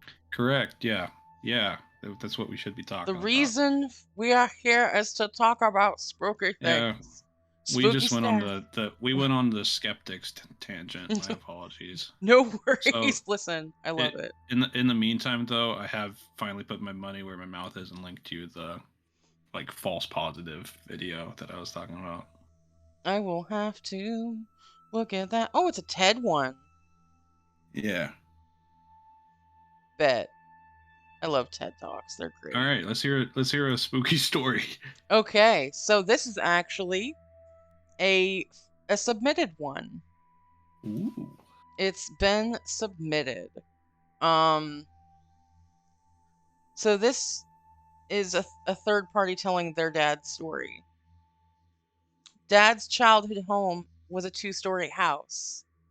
The front door opened up to the stairway leading to the second story. The living room was open so you could see the front door and the first few steps of the stairway. There were 3 bedrooms upstairs. The far left bedroom was the smallest room in the house. It had a bed, a nightstand, and a dresser. On the far wall next to the bed was a little door. Little doors in houses creep me out. That's just me, like, tangent, like, but. It's the resident gnome's house. And this is where the house gnome lives, just chilling. Just ring a little bell. He'll come running with crackers. He Crackers. may have snacked on a few, but don't worry. The rest are safe. Anyway, continue. I'm just typing a funny. Oh no, we've sidetracked. The gnomes. Did I spell gnome right? I didn't. Okay. Da, da. House gnome does approve of crackers and cheese. It's facts. You heard it here first. On the far wall was the little door. It was locked Okay. since they moved in and they didn't have a key for it. He was told by his stepdad that it was a door to a crawl space. One day he came home from school with his next door neighbor. They were both 12 at the time. They were in the living room talking and he heard the front door open. Dad turned his head to the door and called out thinking it was his mom. He was an older, well-dressed man. Oh no, sorry, I skipped a line. Do you mind if I interrupt just Mhm. a second? If this story is going to take a few minutes, I've got a wireless headset. I gotta go use the bathroom real quick. No worries. So I can listen and you can keep going, but Okay. like I'm just gonna like do a quick one real quick. No worries, no worries. So Dad turned his head to the door, calling out, thinking it was his mom. Instead of his mother, a tall man he had never seen before was walking into the house. He was an older, well dressed man. Dad and his friend didn't know what to do. They sat silently on the couch and watched this man as he walked up the stairs. Just a full on random dude, well dressed, walking into your house. Not a concern, for sure. Um The man was halfway up the stairs when Dad took action. He slowly got off the couch and followed him. His friend was close behind. When the boys got to the top of the stairs, Dad watched this man go into the third bedroom. The 2 boys rushed the door. Dad and him opened the door to nothing. No one was in the room. Dad turned to his friend, and before he could say anything, he had heard a noise. Inside the room, he heard a door slamming shut and feet going upstairs. Kind of like a thud thud sound. The boys shared a look of pure dread before they bolted from the house. Once outside, they took a moment. Dad tried to be rational. Maybe that man was hiding in the room. The boys agreed to go back to the neighbor's house and grab his dad's guns. Gotta love it. Gotta love it. This was back in the 60s. The boys got the guns and went back to the dad's house. And when they got there, his stepdad had just gotten home. He was pissed. I'm Uh, back, by the way. no worries. He took the neighbor boy home, but dad was left alone, and if he's gonna go into the house by himself, um, he was terrified. As soon as his stepfather came back, they went to the house together. Uh, he and and their father were going into each room and checking for the man. They didn't find anyone. He proceeded to say to my dad that he was lying and he was being foolish.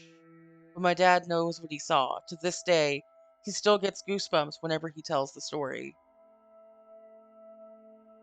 So that was a user submitted story. Um, Awesome Owl actually provided that, Nice. which is a beautiful thing. So, when you were like, why would they just watch them? Well, when someone just enters your house, like not aggressively, very casually, you kind of sit there in a stupor, going like, what? You That's know, fair. That's fair. where some people would go, excuse me, others would kind of just be like, what? I don't know.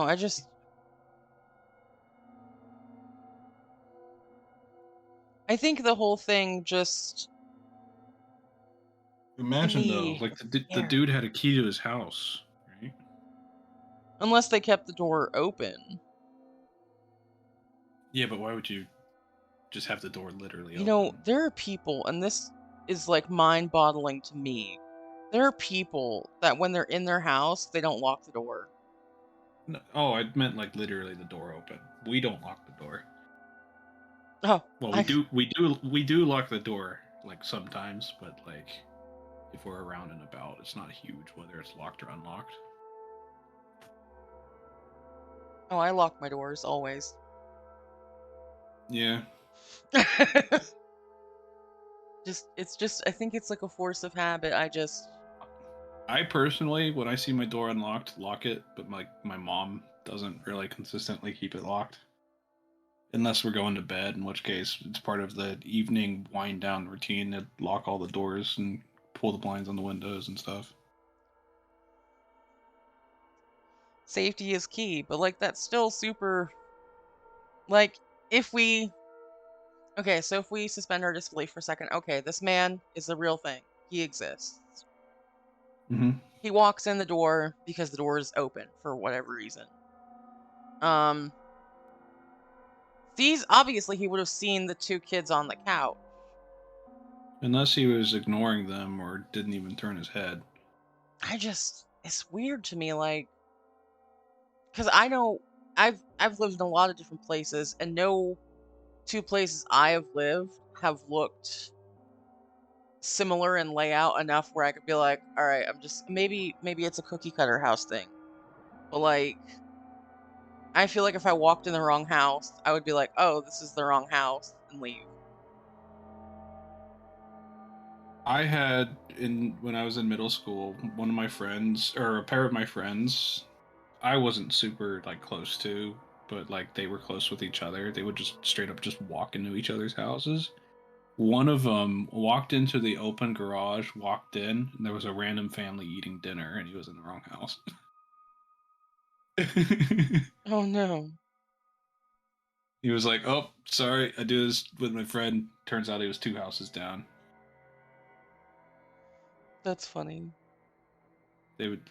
It was good they were in middle school, not like college, because like some dude just walked into my house. That's that's crazy though. I'm trying to think. Oof, I don't know. I don't like people walking in my house. It makes me nervous. The whole thing makes me nervous, but that was a good spooky little story. Yeah. I was totally thinking the door was going to play something in that. It played the exit. Played the The ex. it played the entrance into the unknown.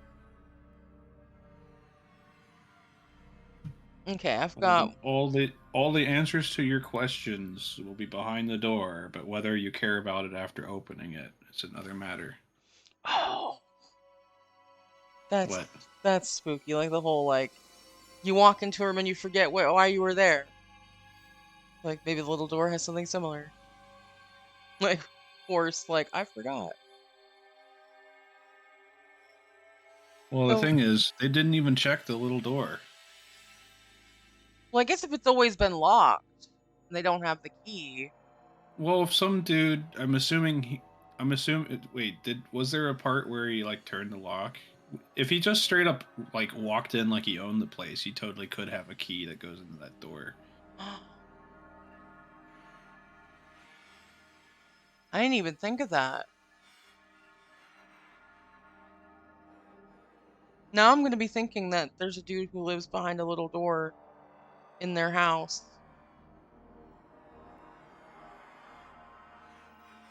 That's going to be unsettling for a while. What if it's like a TARDIS and you walk in the little door and it's not just a crawl space, it's Mm, like a big thing. What Good if for it's the like you what if it's like Monsters Inc. where depending on where instead of the depending on like where the door is, instead it's like depending on the key, it's what room you walk into. You know, If you, so if you turn it with a regular key, it's a crawl space. You turn it with this key, you've just walked into your house. like that whole Narnia thing. And then what if it's like the Matrix, where this is his version of answering a phone call to come out of reality? My brain is literally overwhelmed by the possibilities that you have just entered into this scenario. I'm So like this the is gif all of this that. is all assuming he didn't just enter a crawl space. It's true. It's always been locked, and it's a crawl space. Why don't you use the storage in the crawl space? You Always, know what I we're mean? always a fan of good storage spaces. I don't have it. Knowing my own house, which is supposed to have enough room for my family and does not. Knowing that, if you live in a house the size of what was described with the amount of people, you would be using every square foot of that crawl space. For sure, for sure. So the fact that it's always locked makes it suspicious in and of itself. Maybe their dad is in denial with the kids. Not that he's in denial. Maybe he knows and is denying to the kids Oh, to so keep it them is. out of it. So it is like a raccoon in the roof scenario. Because Well, we that's clear. explored the idea of what if the man entered the door, but not what laid behind it, and now this is the man entered the door into the actual crawl space, but it's not really. Maybe it's not really a crawl space. They asked their dad, who gave them an answer, but didn't actually show Where's the poop? them. So it could be a crawl space, or it could be something else, and it could be a crawl space used for something else. I'm telling you right now, if I had access to an attic, we would probably be going in and out of it more than zero. That's true. So if you have a crawl space, you would have at least like one reason every 5 years to open it, rather than it's always locked. Period. Unless you bought the place and were like, I don't know what's behind it either, and you open it up and it's literally like a plumbing closet. That's where the plumbing lives. We don't go there. Although the reason I don't think that's the case, every single post I've seen about a surprising door, the next thing the people do is try to open it. Which is crazy to me. Like Well, no, I fully no. get. Here's the thing: if you move into a new house and there's like a creepy door or something that you can't get into, me personally, I'm like, cool. I'm not gonna investigate that So you're because just cool with sleeping over Resident Evil rather than making sure it's actually a threat or not. listen, I it is so difficult. Like Being in denial can be more dangerous than checking out what it is. I just feel like You this never is know if someone's living in your house without your knowledge if you're not looking for them. why would you say that to me? We literally talked about the Raccoon Man earlier, and it's now I'm gonna be thinking Because about that. because I'm explaining why you should investigate. I don't want This is why to. people want to investigate. It may be shocking what they find, but at least they'll know and they will be able to respond to the threat. You know what I mean? Rather than pretending it's not there until the point it's unavoidable. That's a valid thing. I don't know. It's I kind don't of want to. it's kind of like a story I heard a while back. Someone bought a house, but the person before them didn't do any. It didn't disclose certain information, and then they were stuck with a house that just had spiders like constantly flowing out of the walls. Ew. This is why you investigate. Otherwise, you could be like living. This is what I'm saying about the inevitably your problem. They were then stuck with that house. Ew. Ew. I'm just thinking about spiders now. I have another story that has nothing to do with spiders. Okay. Now that we're thoroughly creeped out by the mystical door that isn't intrinsically horrific. Real quick, thank you so much, Al, for that beautiful little segue. I'm gonna throw this in here for chat or anyone who's looking. Please be sure to check out uh our friends over at Happily Morose, Awesome Al and Tigress. So creepy. Eventually, we're gonna ask her to tell us about the door. I'm gonna do it. I'm gonna find out about this door because now I am curious if they ever actually looked in the door. Thank you for the story, though. This is another one. It's a haunting one. So I'm I've gonna run always, downstairs real quick yeah, and grab my food that just arrived. nice. I'm sorry I keep like just leaving. Um, but yeah, go ahead and start riffing on the story. I'll be right back. Okay. I've always had spiritual experiences since I was a baby. My mom said I'd watch things that weren't really there, and I'd ask where it went to. So I always found it awkward telling many I see and hear things, or dream things that are real for others. I started to date my ex, who I married, and I went to stay at his house. I walked in and straight away felt a very gloomy presence, but I said nothing. I was there for 3 nights, so I tried not to let it bother me. I went to use his upstairs bathroom, and they had this big mirror in there. I felt scared. I didn't know why, but the mirror made me feel eerie and cold. I was scared to look in it, just as I had felt like something was going to appear or jump at me. I never told him this, as I thought he would think I was crazy. I had a shower in there, and the whole time I felt incredibly uncomfortable. The shower suddenly felt so hot, and when I got out, there were 3 big scratches up the bottom half of my leg. I had no idea how it happened. Once the weekend was over, I went home and didn't think much about it. I went back there a couple weeks later and suddenly felt that presence again. Again, when using the bathroom, I felt scared, but nothing too much happened that weekend. Again, another 2 weeks later, I stayed again, and I had a really vivid dream that he had to wake me up from because I was crying. But in this dream, there was a man on a motorcycle and was hit by a white bus. When he woke me, I thought I had to say about this dream, as that could be dusted off as just a dream, nothing to look crazy about. So I told him what happened, and he looked shocked and said that's exactly how his dad died. So then he asked how I would dream something like that, and I had to explain that all my life I've been like this. He accepted it quite well, and he asked if I ever felt anything in his house. So I said yes, and I wasn't too nice, and his bathroom mirror especially scared me. Again, he was shocked, as he said his brother saw what he described as a figure of death jump out at him from the mirror when he was looking into it getting ready. A black cloaked figure, he said. I hadn't seen that, but obviously I wouldn't look into that mirror. After we'd spoken about all about it, I went to the shower and the shower went hot again. And once again, I had 3 scratches down my leg. That night, I was laying on his lap looking up at him talking and laughing when a massive dark shadow figure appeared right above me.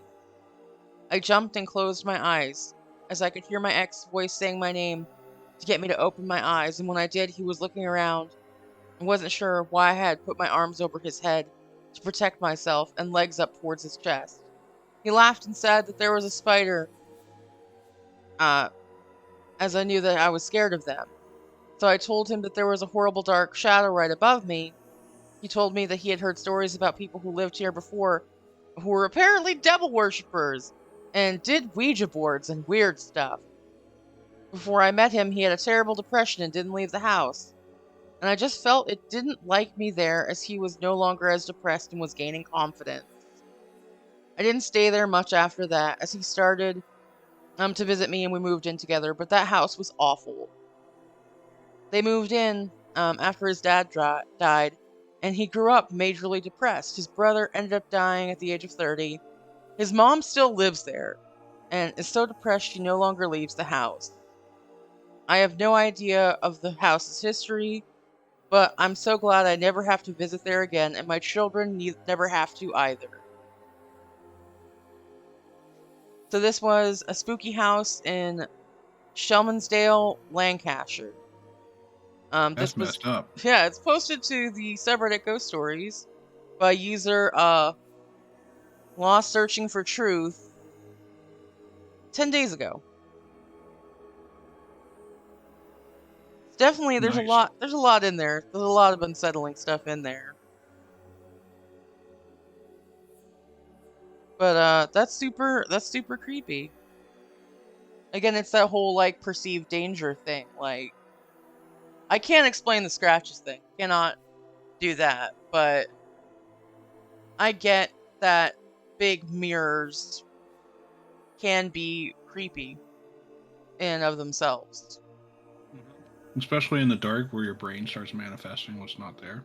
Yeah. And if you're already keyed up, if you're already nervous and scared, Hmm. what if that's what you're leading into? And like she didn't in this story, she didn't see the dark figure until he specifically mentioned it. And then she saw it. Thing that finds me interesting is how did she meet this dude if he never left his house?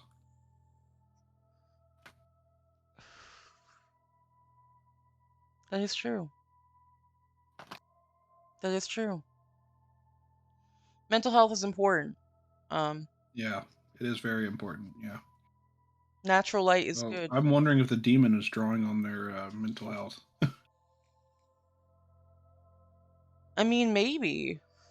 I Maybe. like how it is like totally a proper like demon story. Yeah, like and they lightly brushed on it like, yeah, they did Ouija board and stuff. But like that's not the main thing. The main thing is like creepy bathroom mirror.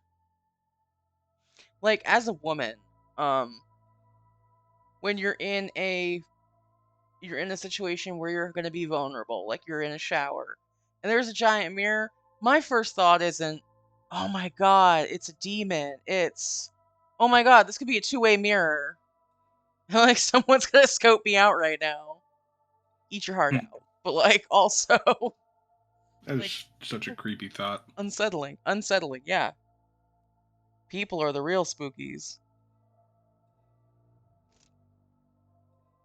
But yeah, I mean, Sorry, I'm just eating my canes here, not no worries. sponsored. No worries. Not a sponsor unless they want to be. Hit Jotun up. He likes money and good stuff. I think I swear too much to get a sponsor. I mean, I say bad words. People like me. Yeah, but I say seven of the same really bad word in a row. Hey, sometimes that happens. It do be like that sometimes. So yeah, I mean, we've covered a lot of scary stuff, a lot of varying different things, like the whole spooky alien situation, Ouija boards, sketchy first person experiences, just a lot of unsettling things. Do you have any like thoughts overall or about this piece that you want to share on, talk about? This one in particular reminded me of the one we read about the spot. Yes, the spot. I think that was episode 2 where the person was seeing a spot and there was usually something cool about their life that was going to happen, and then it might be aliens. Yeah, um, go back and watch. I believe you're correct on it being episode 2. It's either 2 or 4 because it's one of the ones I was in. Um, but yeah, that one was spoiler alert. For those who were wondering, that one was like something's coming towards Earth faster than the speed of light, and they had like moments of warning. It never touched on what it is, which I found really interesting. It's definitely the whole like not knowing the scary thing that makes you feel some type of way is as scary as no is scarier in some ways than knowing for sure what something is. um, I mean, I almost felt like a little more context would have helped spook it up a little bit because my brain was like, "It's a neutrino blast. It'll go right through the Earth. No one will notice it." Gigantic meteor or a bunny. Are, are you? Speaking of cosmic stuff, are you familiar with neutrinos? Not personally, but I love learning new things. Millions of them are passing through you right now. Cool, cool, cool, cool. So they originate from the sun. They're a byproduct of fusion, I believe, is where these particular neutrinos come from. And big neutrino rays are just like flying through the Earth every second. They 99.999 something percent of the time pass through the empty space of atoms and just totally miss everything. But every once in a while, they and as well as cosmic rays will interact just enough to like flick a single bit in a computer and stuff. Ooh. And one of the examples of this, because so cosmic rays are actually light, not like a physical thing. A neutrino is matter, but it's like so close to a photon that it's wild. Um, so a cosmic ray shortened one of the world record speed runs of Super Mario 64 because it flipped a single bit and teleported the guy up through a floor. Oh wow. Wait, what? Not the guy, Oh, his Mario character. okay. I just It flicked a single bit in his computer and teleported Mario in the game up through a floor and bypassed a bunch of enemies. oh, wow. I mean, that's one way to win. I think it's wild not only that, but that they traced it to the exact bit that flipped, and that's how they knew it was a cosmic ray.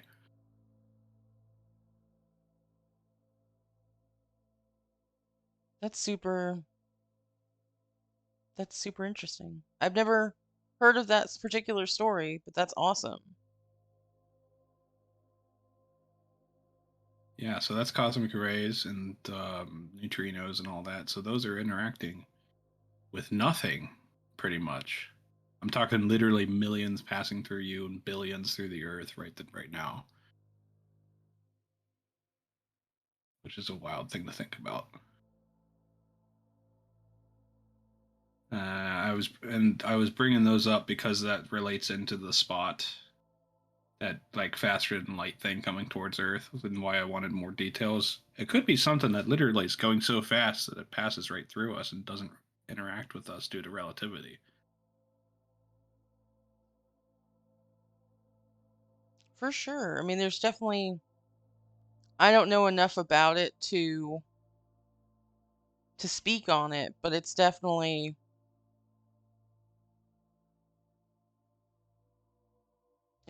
interesting. That someone made an interesting point about something in their creative writing. I forget if it was creative writing or someone writing a conspiracy theory thing or anything that I was reading. It was like, what if the speed of light is not a one-way barrier but a two-way barrier? where things faster than the speed of light can never be slower than the speed of light. So, okay, so it's not just a one-way thing, it's a two-way thing. Yeah, well, we don't actually know of anything faster than the speed of light, so it'd be hard to prove. Um, but there's someone had a concept of like as we get closer to the speed of light, the harder it is to get to it. What if if you're faster than the speed of light, the closer you get to it, the harder it is to go slower.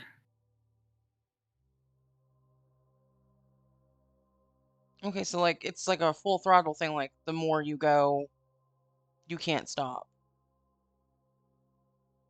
Or did I misunderstand that?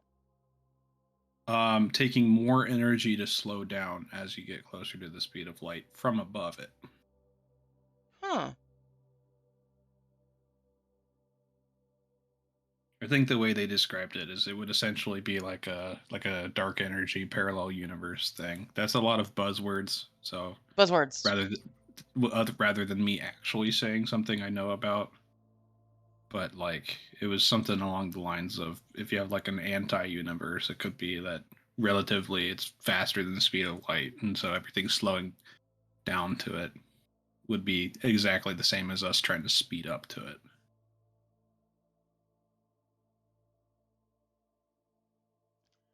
I Which don't know enough about like stuff like that to specifically speak on it.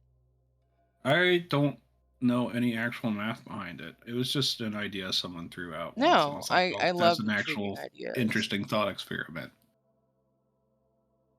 All right, so the spooky stories. You were asking me my thoughts on stuff. I don't have much of what I want to hear. Some really good, like creepy stories. Someone's I heard before made this distinction between terror and horror. The horror is like the slow burn one that is like inescapable once it's got you. It's like really real, really like reels you in from like the slow realization that you are in peril rather than like a boom, you're in danger, jump scare, terror type Yeah. thing. I would like to if anyone in the comments or watching the VOD or anything has any really good like slow burn ones where like as you go along you're picking up stuff and slowly going it's all coming together bit by bit stuff like shows or stories or anything. Bunny, is it cool if I have them send that stuff to you? Yeah, absolutely. You can email that to bunny@beardetective.com. I'm always here for it. Love to hear some good stories. I'm just looking to see if I can find any other really cool alien stories to wrap, or even just some cool story because I ran through my prepped material. Yeah. So I've speaking of like horror stuff, I don't know if we like talking about horror games on here, but I recently picked up like Dying Light, which is exactly what I'm talking about where even though like you're faced with like a zombie epidemic or whatever, it's like almost like people are more casual than they should be in ultimate peril type thing. And you go out there and you're like why is everyone just kind of not so much going, we're gonna die, and When with the all these zombies about, you know, like realistically, I just would love to believe in that if like zombies, crazy stuff would happen like that. If that were to really happen, like what yeah. the reaction would be like. I would love to think that everyone would be like, "Oh my god, it's happening. Guys, it's happening. We've trained for this. We've had our just little bunkers. We have prepped. We are ready." just Um that Michael Scott gif from The Office where he just goes, "It's happening," and they're all like nobody going freak nuts out. for the fire alarm. Yeah. But then realistically, I do think it would be like a very underwhelming response. Like I feel like I feel like it would get every like crazy before anyone was like, "Oh shit, is this happening?"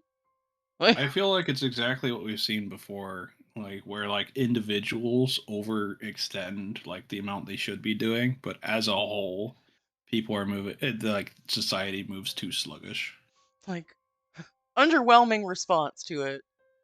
It's that whole thing of like, had we made those connections as a whole early Not on, to it could have not gotten bad. not to follow tropes or anything, but to relate it to physics, like the smaller an object, the easier to change its momentum. The larger an object, the more momentum you need to get it going. That's a valid point. I could definitely see that. Anyway, so I think it's almost hard to describe what I like about the like horror of Dying Light, but it's like almost like as a player playing it as a video game, you're like, oh, this is kind of casual, just like Assassin's Creed jumping around and stuff. Despite the fact that literally like a whole city of zombies is just milling around. Just kicking it, as you do when you're a zombie. Yeah, There's so many different zombie horror games out there. I played a little Seven Days to Die. A seven little dies today, Seven Dies but Today. poor Meow meow seven. meow. You know. Yeah, I've played some I of that. It's I really enjoy that one as well. I typically don't stream it because it like tanks my resources. that's facts right there. But I always have a not good like I'll be like, "Yeah, it's fine. I'm cool. I'm building a little like siege warfare situation." And then a zombie Yeah, pops out at me and I cry like a girl. yeah. It's always me thinking I'm hot shit, building this like awesome like siege building, and then Yeah. Blood Moon hits, and I go, "They're coming through the walls." Like every time I try to think of like I did a cool thing and every or time they get or me. or my problem is, so I build like this like prison style like grate cage around, and like a bunch of bars that I can like walk around like a catwalk around the outer edge, hanging over the wall, almost like a hoarding. If anyone follows medieval architecture, so that's Yes. that wooden bit that sticks Yes. out from the wall. So I walk around on the bars like that, and every once in a while, like a cop just destroys the bar I'm standing on, and I fall into the big pool of zombies that's been amassing right underneath me. I don't like that the cops spit like debilitating acid. Yeah, Cuz it have you fought literally it will demolishers yet? cuz you think you've built like a really cool like thing and then two of them show up and destroy your roof and you're like, "I can't do anything now. Thank you." You know what really gets me? Have you fought demolishers? No. So they're like the day like 30 to 40 waves is when they start showing up. But they have C4 strapped to their chests, and they look like ex SWAT team members. Oh no.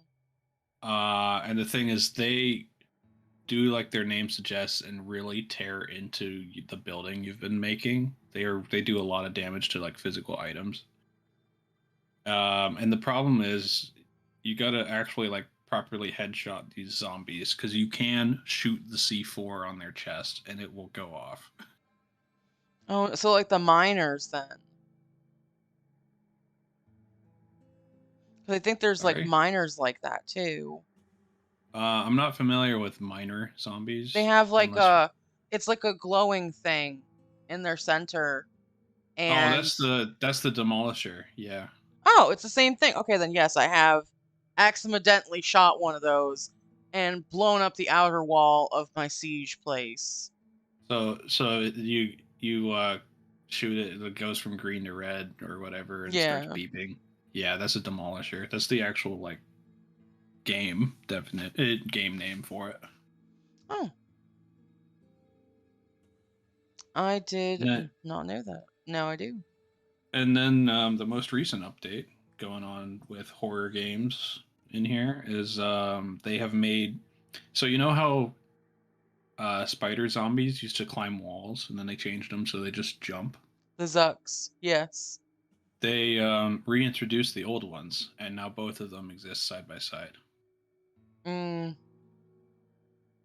no, no, thank you. No, thank you. I'm good on that. I've been playing a lot. As I think everybody is aware, I play a lot of Phasmo because it helps me get to sleep at the end of my night. They've been making some updates to that game, and it is it is still a good level of spook. It is a good level of spooky. I recently was gifted. I'm on observation duty. I haven't had a chance to play it, but I might have to play that. I don't know if I can play that on stream. It's not on the list of things that Twitch says is a no-no, but I'll have to double check. But that looks super fun. I have a lot of games that I want to play on stream or even, but I want to make sure that people, like, if there's a game that people would love to see me personally play, I would be all for that. I can't do 7 days on stream though. Percival, my laptop, will not be able to handle that mentally. But it is. There's Yeah, also I've not seen very much of I'm on observation duty, but I think I've heard it's like better like for like horror games and stuff that you're uncertain of to record it rather than stream it so you can cut out anything like that you're unsure of. okay. That's solid. That's solid.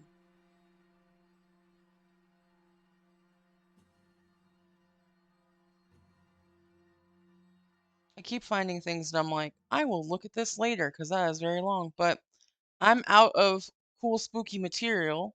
So we've come to that beautiful part in the evening where I want to talk and turn the focus onto Jotun. Jotun, you've been here a couple of different times. I know that you're Yeah, continually doing really cool stuff. yeah. Well, right now I'm eating a sandwich. I don't know how cool that is. Sandwiches. Get in the comments. It's crazy. No, but I know like you do your Twitch stuff. You do a lot of art stuff. Yeah. Um, you got any like cool projects coming up that you would like us as a group to check out at some point? Well, I mentioned last time having some that weren't ready for announcement yet. I don't know if we want to mention what Gnome Stool is just yet. I mean, I'm cool with it if you're cool with it. We're looking to kind of like get a streamer group together at some point. Gnome Stool is kind of slowly waking itself up. It's gonna be like we're gonna be doing stuff like moving game nights, Friday game nights, over to that at some point. Hmm. It's gonna be like a cross pollination of Twitch streams and viewers and stuff. Hopefully, eventually. Um, So a collaborative but effort. yeah, yeah, exactly. It's currently not ready. Like we've just not worked on it because part of that being that I have like 3 or 4 days in a row where I just get like 4 hours of sleep a week. My Um, bad. it's, no, it's not. It's not your fault. It's me doing it to myself, really. Um, and that was not today, by the way. I got like 8 hours of sleep. Solid sleep. Sleep is important. Actually, I think I got 10 hours of sleep. I woke up. I was like, I want to sleep more, and then I was like, wait, what time is it? It's noon. How did this happen? How has this um. happened? So yeah. So if you would like to be involved with that, just be in my Discord, Bunny's Discord, Zombies Disc. Does Zombie have a Discord? I know he has been working on one. Yeah, so Zombified Potatoes Discord and Thrall __ Owen also has a Discord. We are the like four that are trying to get this organized and run. If you want any news on that, if we ever get any of that off the ground, just be there. We'll probably send promos through that. You're already in a good spot being watching Bunny's stream to hear any more details on that. That's right, because I will hype. I will hype. That is my goal, is to be a super cool hype person. I think there's even are there do I have access to cute little hypey boys? But Hmm. yeah, um, so outside of Gnome Stool, do you have any other upcoming stream projects that we should keep an eye on? Yeah, every Friday it's still on my stream rather than Gnome Stool. Every Friday we've got games rolling. I believe Zombie and Bunny, if you stream it, we also have those going on your guys' channels. That's Um, right. I've been calling because you gave me this really cool name that I've been just throwing together every time because I love it and I basically stole it. The whole idea of like the usual suspects playing a game on Friday. so, and then the last thing that I want to promote, it's not actually mine, but I promised my buddy I'd help out. Um, Yes. his his his sister's Etsy. It's called Tiny Pineapple Studios. It is a good place to get uh little cute little stickers. Bunny really enjoys them, so if you want to like really They're good super hold on, I'm finding review, just ask Bunny. I got the stick. They're nice. I believe they're vinyl. they're cute as hell and I love them. I'm trying to find I Like have it there's saved. like succulents and dinosaurs, and there's some like legend. Oh, I believe there's a couple Legend of Zelda like themed stickers as well. There But are yeah, I don't have the link I'm handy. actually looking for it right now. Don't I don't have the panic. link. I don't have the link handy, but just come into my stream or Discord and just ask. I could get that for you real quick. Why can't I spell today? Okay, so I'm not finding it here. Don't panic, chat. We're gonna figure it out together. I can probably find it real quick. Give me a second.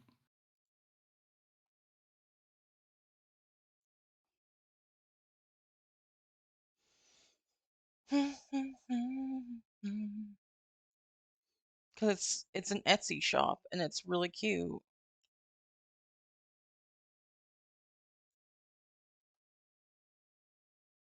Is it because I don't know how to spell? Surely not.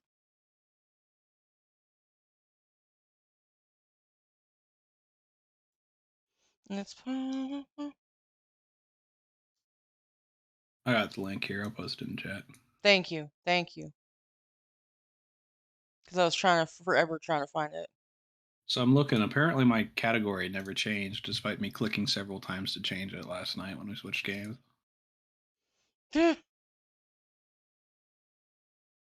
Oh, why can't I send it to me? Because it's not letting me. It's not letting it go through. I just dropped it in chat. If that's cool. Yeah, it's not showing up. Oh, did it just do the asterisks? Yeah. All Don't right. worry. We're gonna get you guys a link to Tiny Pineapple Studios. They're very cute, very affordable stickers. I personally think they're great, a good bang for your buck. And the real question you have to ask yourself is not should you get them, is how many you should get. Anyway, I think that's all the promos I've got personally for myself. Okay, yeah, Um, I mean, I'm gonna refrain from just like shouting out a bunch of my friends for now. that's fair and reasonable. Let me take a look to see what The other we've thing got. is, like we started with at the beginning of the video, please help Bunny get affiliate. I think Bunny just hit the 50 viewers or 50 followers. Yeah, Yeah, I did just hit that. Um, so now I just need everyone to harass me consistently to get that, to get those views up. Again, super excited that you took time today out of your schedule to come hang out, talk about spooky stuff, get into some real intellectual conversations about what drives those spooky thoughts. I really love it. Very excited. And Um, to just eat a sandwich on and stream. just eating a sandwich on stream. That is the content we're here for. Um, so yeah, if you guys are in the chat, make sure to check out Jotunn's Twitch. Keep an eye out on our social medias because for more information to drop on that upcoming collaboration. Next week, I actually won't have a Spooky Saturdays due to my mom's birthday. But the following week, we'll be having a special for the bosom baddies on Spooky Saturday. We'll be discussing a lot of creepy things. I'm pretty pumped about it. Today though, I really do again appreciate you guys hanging out. I know I'm gonna sleep like a baby bear tonight. I'm looking to raid somebody though. Um, Oh, do you want me to shout one out, or are you I looking for found your own? one. I found one, and I remember if I remember how to do this right. Bam. We're gonna raid our good friend Heart Shaped Box. They are actually playing, if I'm not mistaken, Resident Evil, which is another spooky game. I personally haven't played it in a very long time, but I'm pretty excited for everyone to check that out. Thank you guys again though for joining us. We'll be back together on Friday playing a game, for sure, and then the following Friday and Saturday doing our regular bits. But I hope you guys have a spooky time. Thank you again, Jotun, for Yeah, no popping on problem. and hanging out.